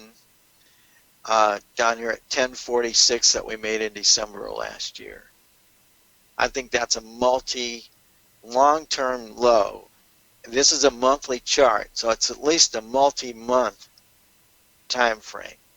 But if it's bottomed, and I think it has, I want to be buying the dips. This, I do want to be buying the dips. So here's why. The nearest projection on the fifth wave up, assuming that low is in at 1046, it's $2,282. We get through that, this then becomes the most probable target, 3045, $3,045.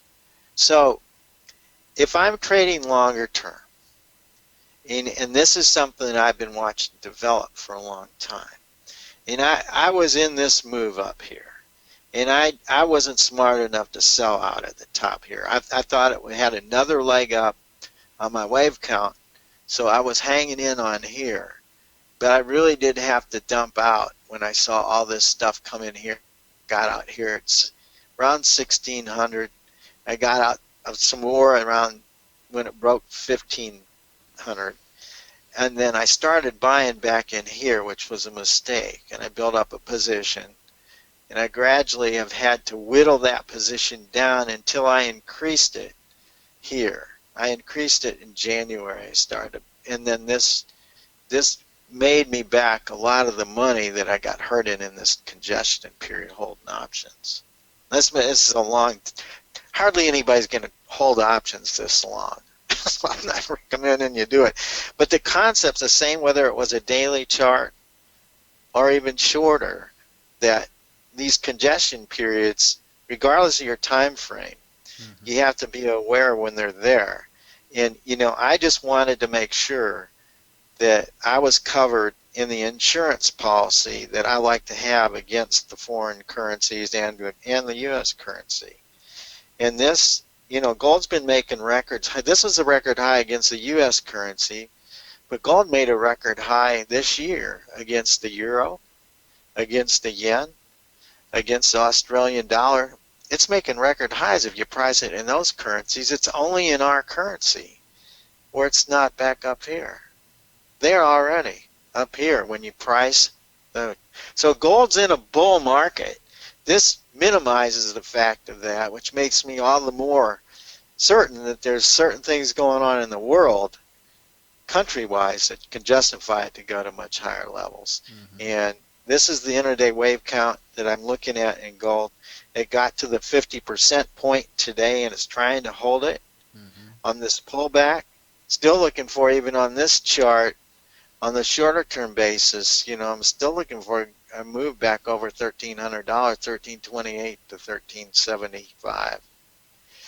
So, you build these time frames together, and if you can use them, then you can afford to trade longer term. That's my belief.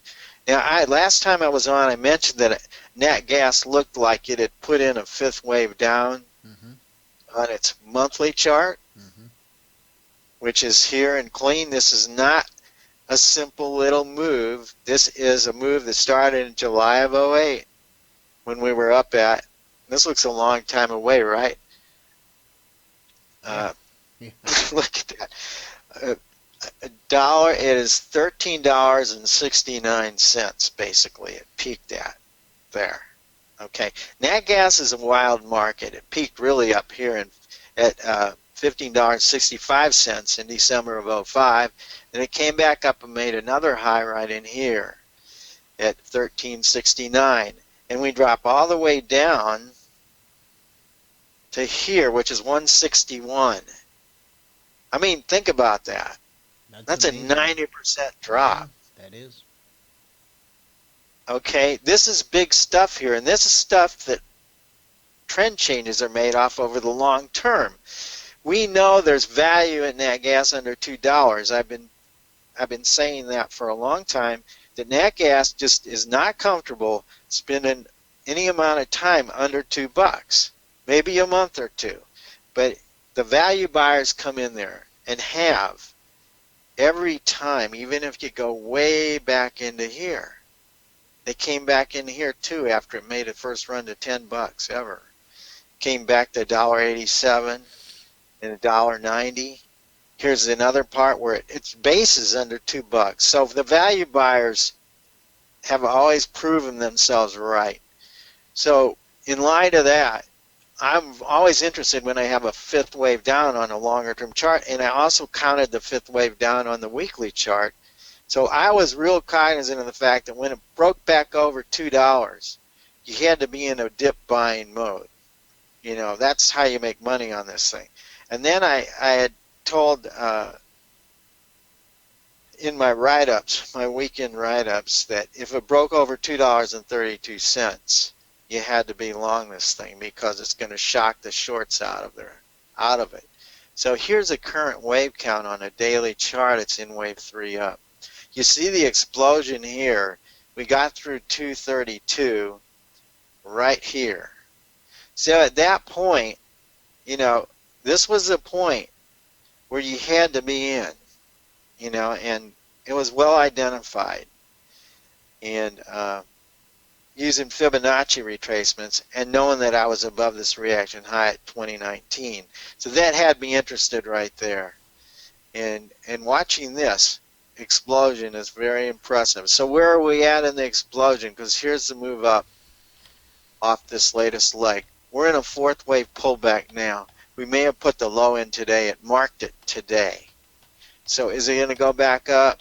We'll see. I don't think it's going to waltz up to $3. We need some more hot weather, but it's going to do it. It will do it. It's a question of time and whether this is the best entry point. But I like buying dips on nat gas. It looked like it finished a 5-way move down today. We'll see if it can hold. I like it. I like buying dips. I like waiting for a pullback and finding a way. If you have a way to buy for a 2 or 3 day trade, it could end up being a 2 or 3 week trade, the way natural gas trades. So I think that's it. Dwayne, is there any questions you got? Anybody else? Well, I already asked you, how long do you hold your trades? Are there day trades or swing trades? And then the question was, could you explain some of your option trades, which you did. Is your write-up publicly available? And I said no. Can we subscribe to it? I said no. Does he have a website? Yeah. And now let me just say no. I have to be careful. You know, what I do, I have limited amount of clients I can work with without being registered. So right. That, because I'm real specific on what I say, I will show you this.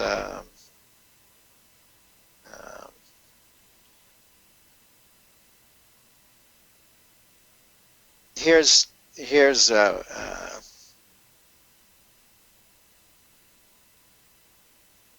was my write-up on crude, but I already beat that to death. Natural gas prices consolidated last week, but remain in wave 3 up on, this is last weekend I wrote this, on the daily wave count as prices were unwilling to give back any of the recent gains. So even they went into congestion for a week, that didn't bother me.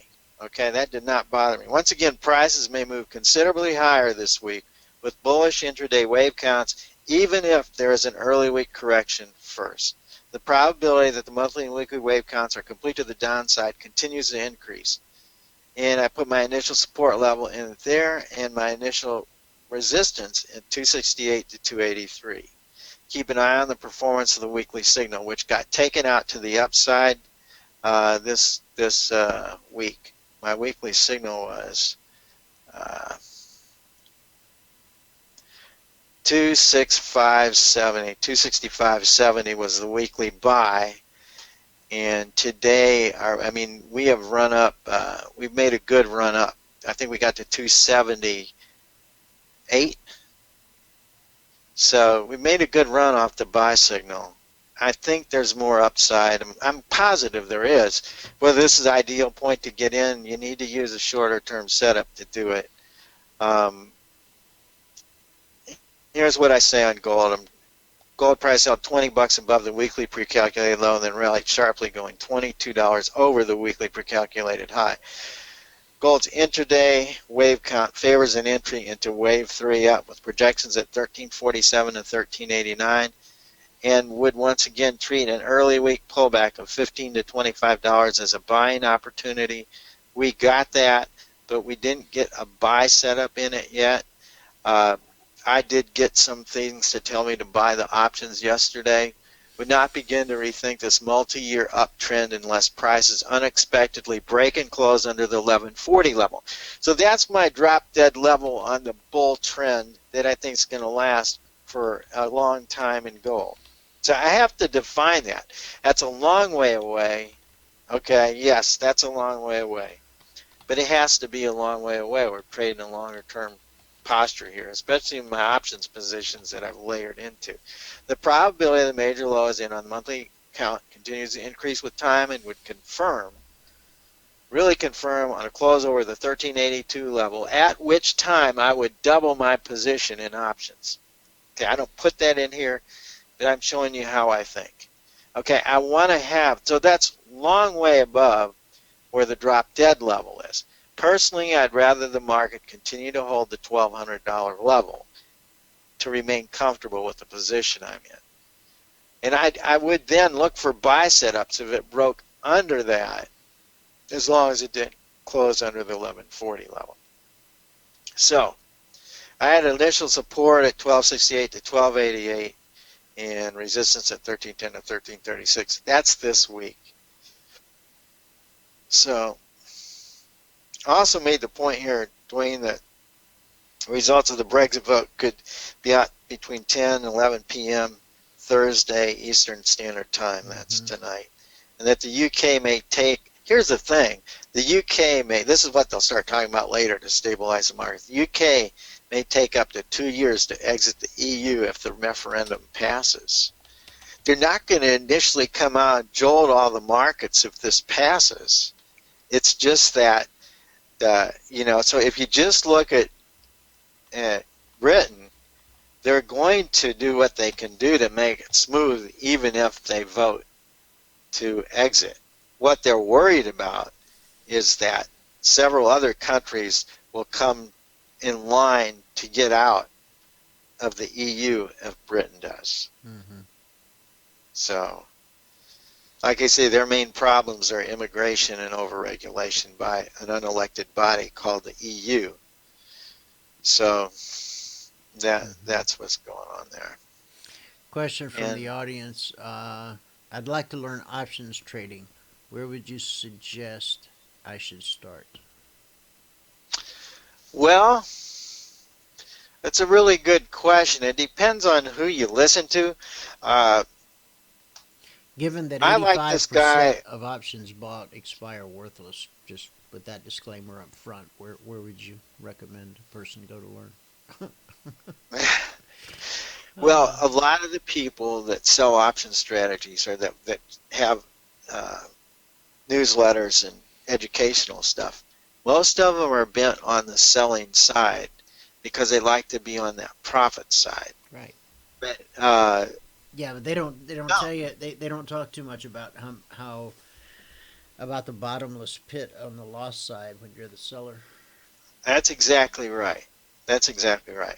I mean, if I can make 9 times my money in 2 weeks, who do you think's online for that? It's the person on the other side of the option who sold it to me. That's right. But the exchange makes it right. And I'm not worried about them. That's why the exchange has to worry about people who sell options, and the margin requirements can get out of control because you can talk yourself in, well, I have an 85% chance of making this. I'm going to sell this option for, you know, $570 to this guy. And then what do you think their margin requirements went to the guy who sold those options to me at that point? You know, you tell me, I mean, the exchange, you know, those things got in the money. They were in the money already. And they weren't in the money when I bought them, but they got in the money, and they were $100 out of the money pretty much when I bought them. So that person was in shock.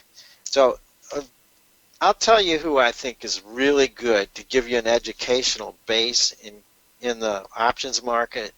I think he's really good. He's one of the first guys I ever listened to, and I've listened to a couple of them. I can't tell you I've listened to a lot, but most of them focus on selling.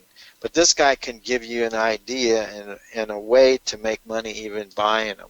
Even though he's been on the sell side, he's biased to the sell side, he has option tools that tell you what the probability is that the market will even get to a certain place based on the pricing of the premiums of the calls and puts.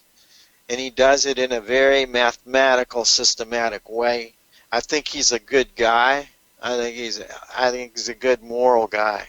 And I think that means a lot to me because there's a lot of people in the business that aren't that way. Right. He's always encouraged everybody to give 10% of what they make away to a charity off his system, and he's really big about that. He's not big about who you give it to, but he's real big on that. And his name is Don Fishbeck, Fishbeck. He's out of Louisville, Kentucky.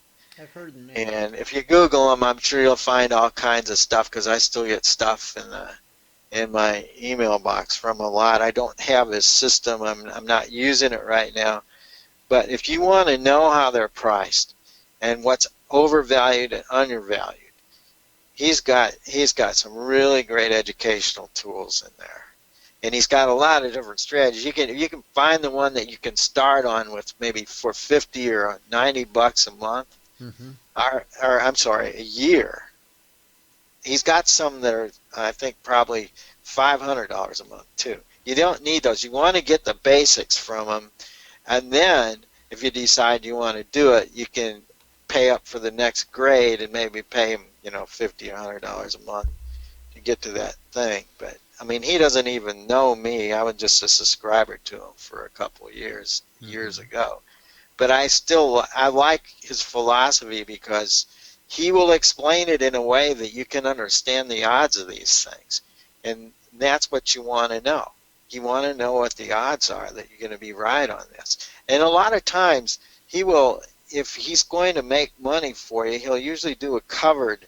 It'll usually be a hedged option in that he'll still limit your risk in option trade. If he tells you to sell an option, let's say he told you to sell an option on crude oil at $55, sell a call option. He's probably going to have you buy a call option at $56 or $57, and you're only going to get to collect the difference between what you sold the option for and the upper call strike price. So if you sold a $55 option and you bought a call option and you sold a $57 call option, I'm sorry, you sold the $55 call option, and then you bought a $57 call option. It would limit your loss to $2 on the crude trade. Okay, it would limit your loss to $2, which would be $2,000 on a contract. But nonetheless, it would limit the loss. Okay, he doesn't like. Especially, he's not going to introduce you to naked short selling without having an option on the other side to limit your loss. And you can choose what that should be. The loss might be, you might sell the option for 50 cents.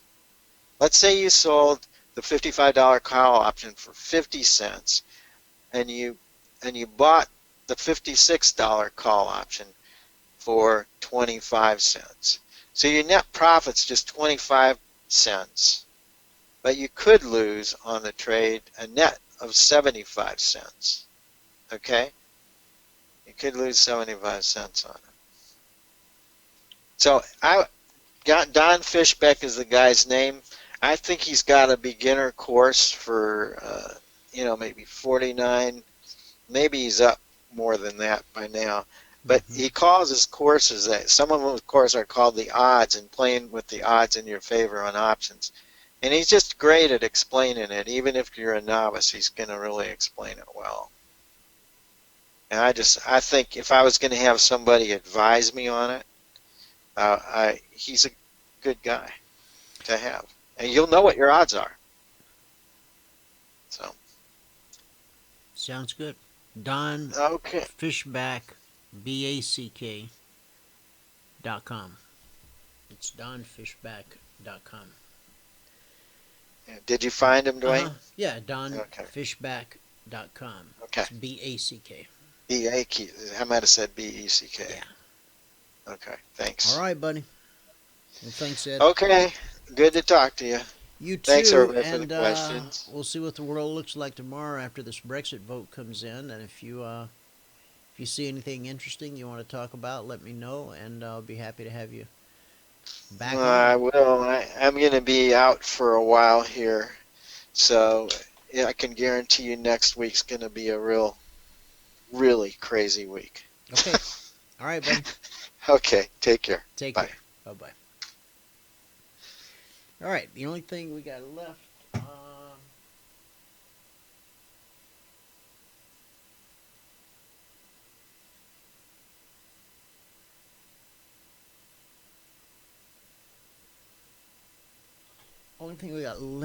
is beans, I do believe.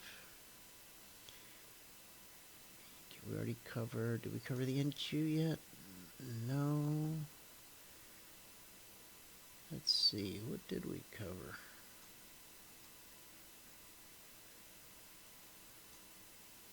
What did we cover so far?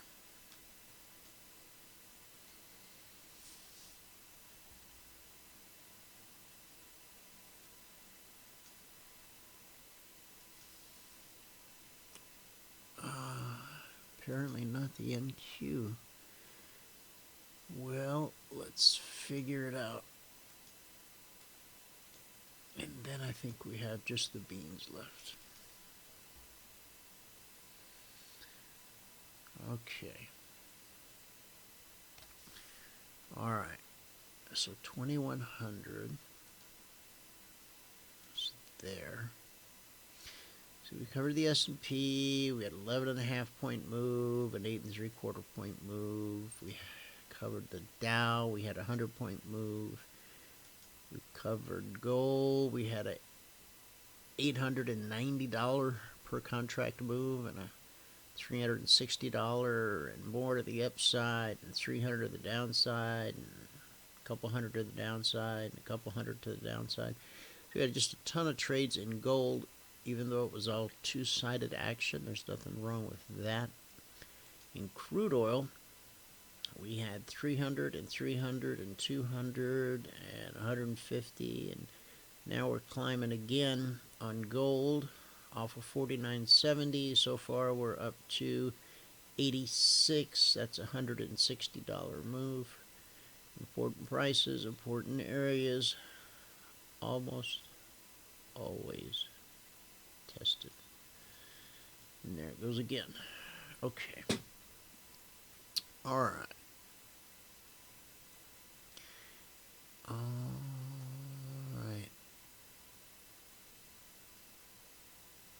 Eugene, I don't know, David Kaplan, or Kaplan, I'll share that with the audience. It's not someone I'm familiar with. CAPLAN. And fishback is spelled fish back, BACK. Okay. And so Eugene offered the name David Kaplan, CAPLAN. That's for those who are interested in learning to trade options. Okay. Now, remember, 85% of options bought is proven fact, expire worthless. And those who sell options do really well until that one trade comes along that takes it all away. So, be careful, okay? Options is a very tricky business, and it's very seductive in the way that it's presented by these various websites and newsletters. And I mean, the options guys, they're still the ones that send stuff to your mailbox. Just be careful. That's all I'm saying. Not knocking anything or anybody. Not at all. Just saying, be very, very careful. Okay? All right. So that was crude. Okay. So we need another tab for beans. and tap. ZSX 6 soybeans.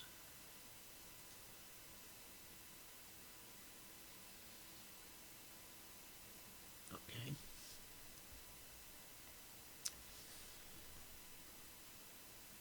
And let's see, 2100. Okay. What we were looking for on the beans.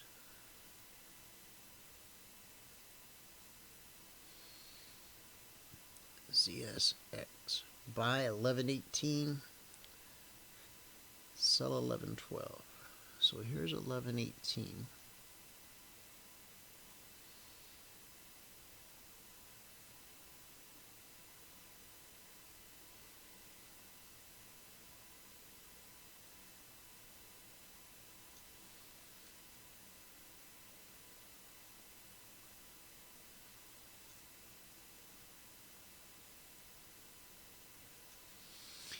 Swing highs 1124, so that's a 6-point move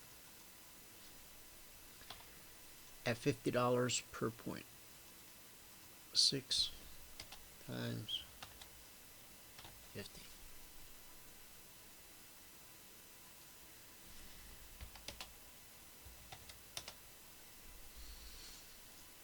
All right. And then on the sell side,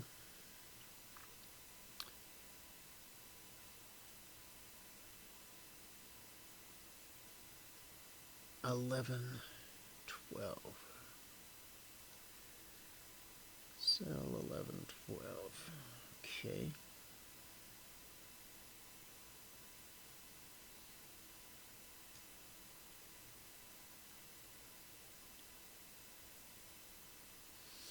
There's 11.12. Okay. So the first move down took us to a low of 11.07 and a quarter. Yeah, we'll just call it 4. We'll call it 4 points at $50 per point.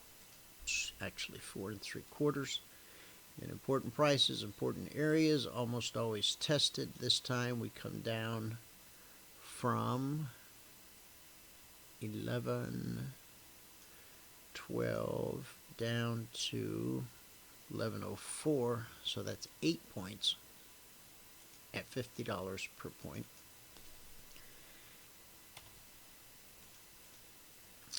And then we have a couple smaller ones, and then we have a big one here. It takes us all the way down to, and these are all valid, and these are all sufficient to give you your 2 points for the day. From 11.12, we go down to 11.02, so that's 10 at $50 per point.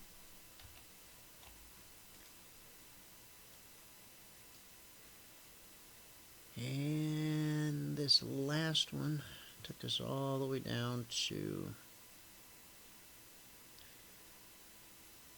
11.10. So that was 12.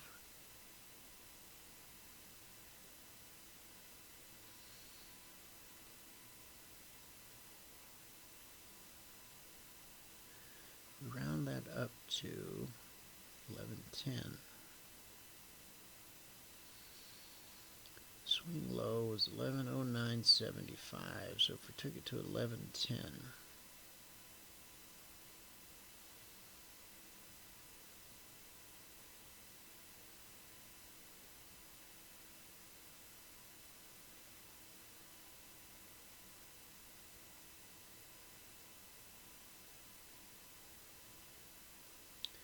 it's actually 11.01.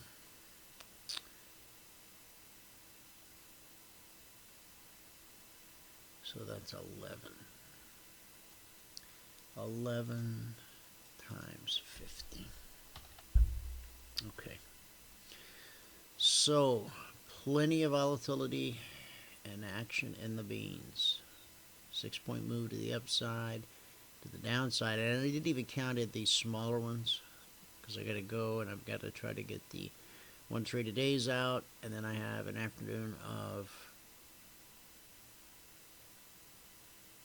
mentoring sessions. Then I have to get out the Concierge Trade Alerts, and then I have to do the partners meeting tonight because Michael won't be there. So, but I will. So there you go. All right. S&P very quiet, sideways. It's going to probably stay that way until we get some kind of information out of the Brexit. And then whatever happens, whatever the vote is, as Ed mentioned, we need to see how the other countries are going to react. The other countries that are a part of the European Union, whichever way Britain goes. If they remain, probably it won't have a lot of effect with the other countries. If they choose to leave, that might open the door for others to follow. And so that could have a lot of effect on currencies, on bonds, of course on some equities and commodities too. So that's why all the brokers, the exchanges have doubled. I'm sure you all got the email. Your margins have been doubled. What was 500, it's now 100. What was 500 is now 1,000. What was 2,000 is now 4,000. And I'm talking intraday trades. And they're doubled on the overnight as well. So be careful. All right. Might be a good time to lay low for a day or two. Let this thing play itself out. All right. Thanks so much for tuning in. Whoever you are, wherever you are, may God continue to richly bless you with His mercy and with His grace. And I'll see you at the bell.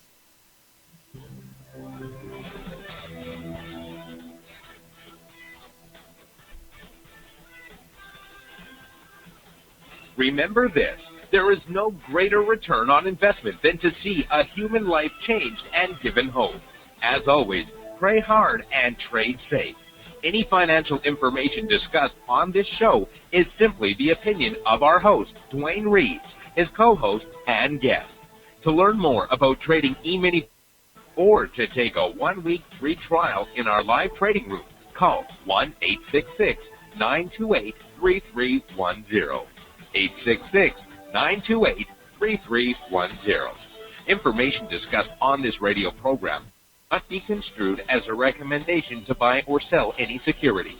Always do your own due diligence and consult with a licensed securities broker or financial planner before making any investment decision.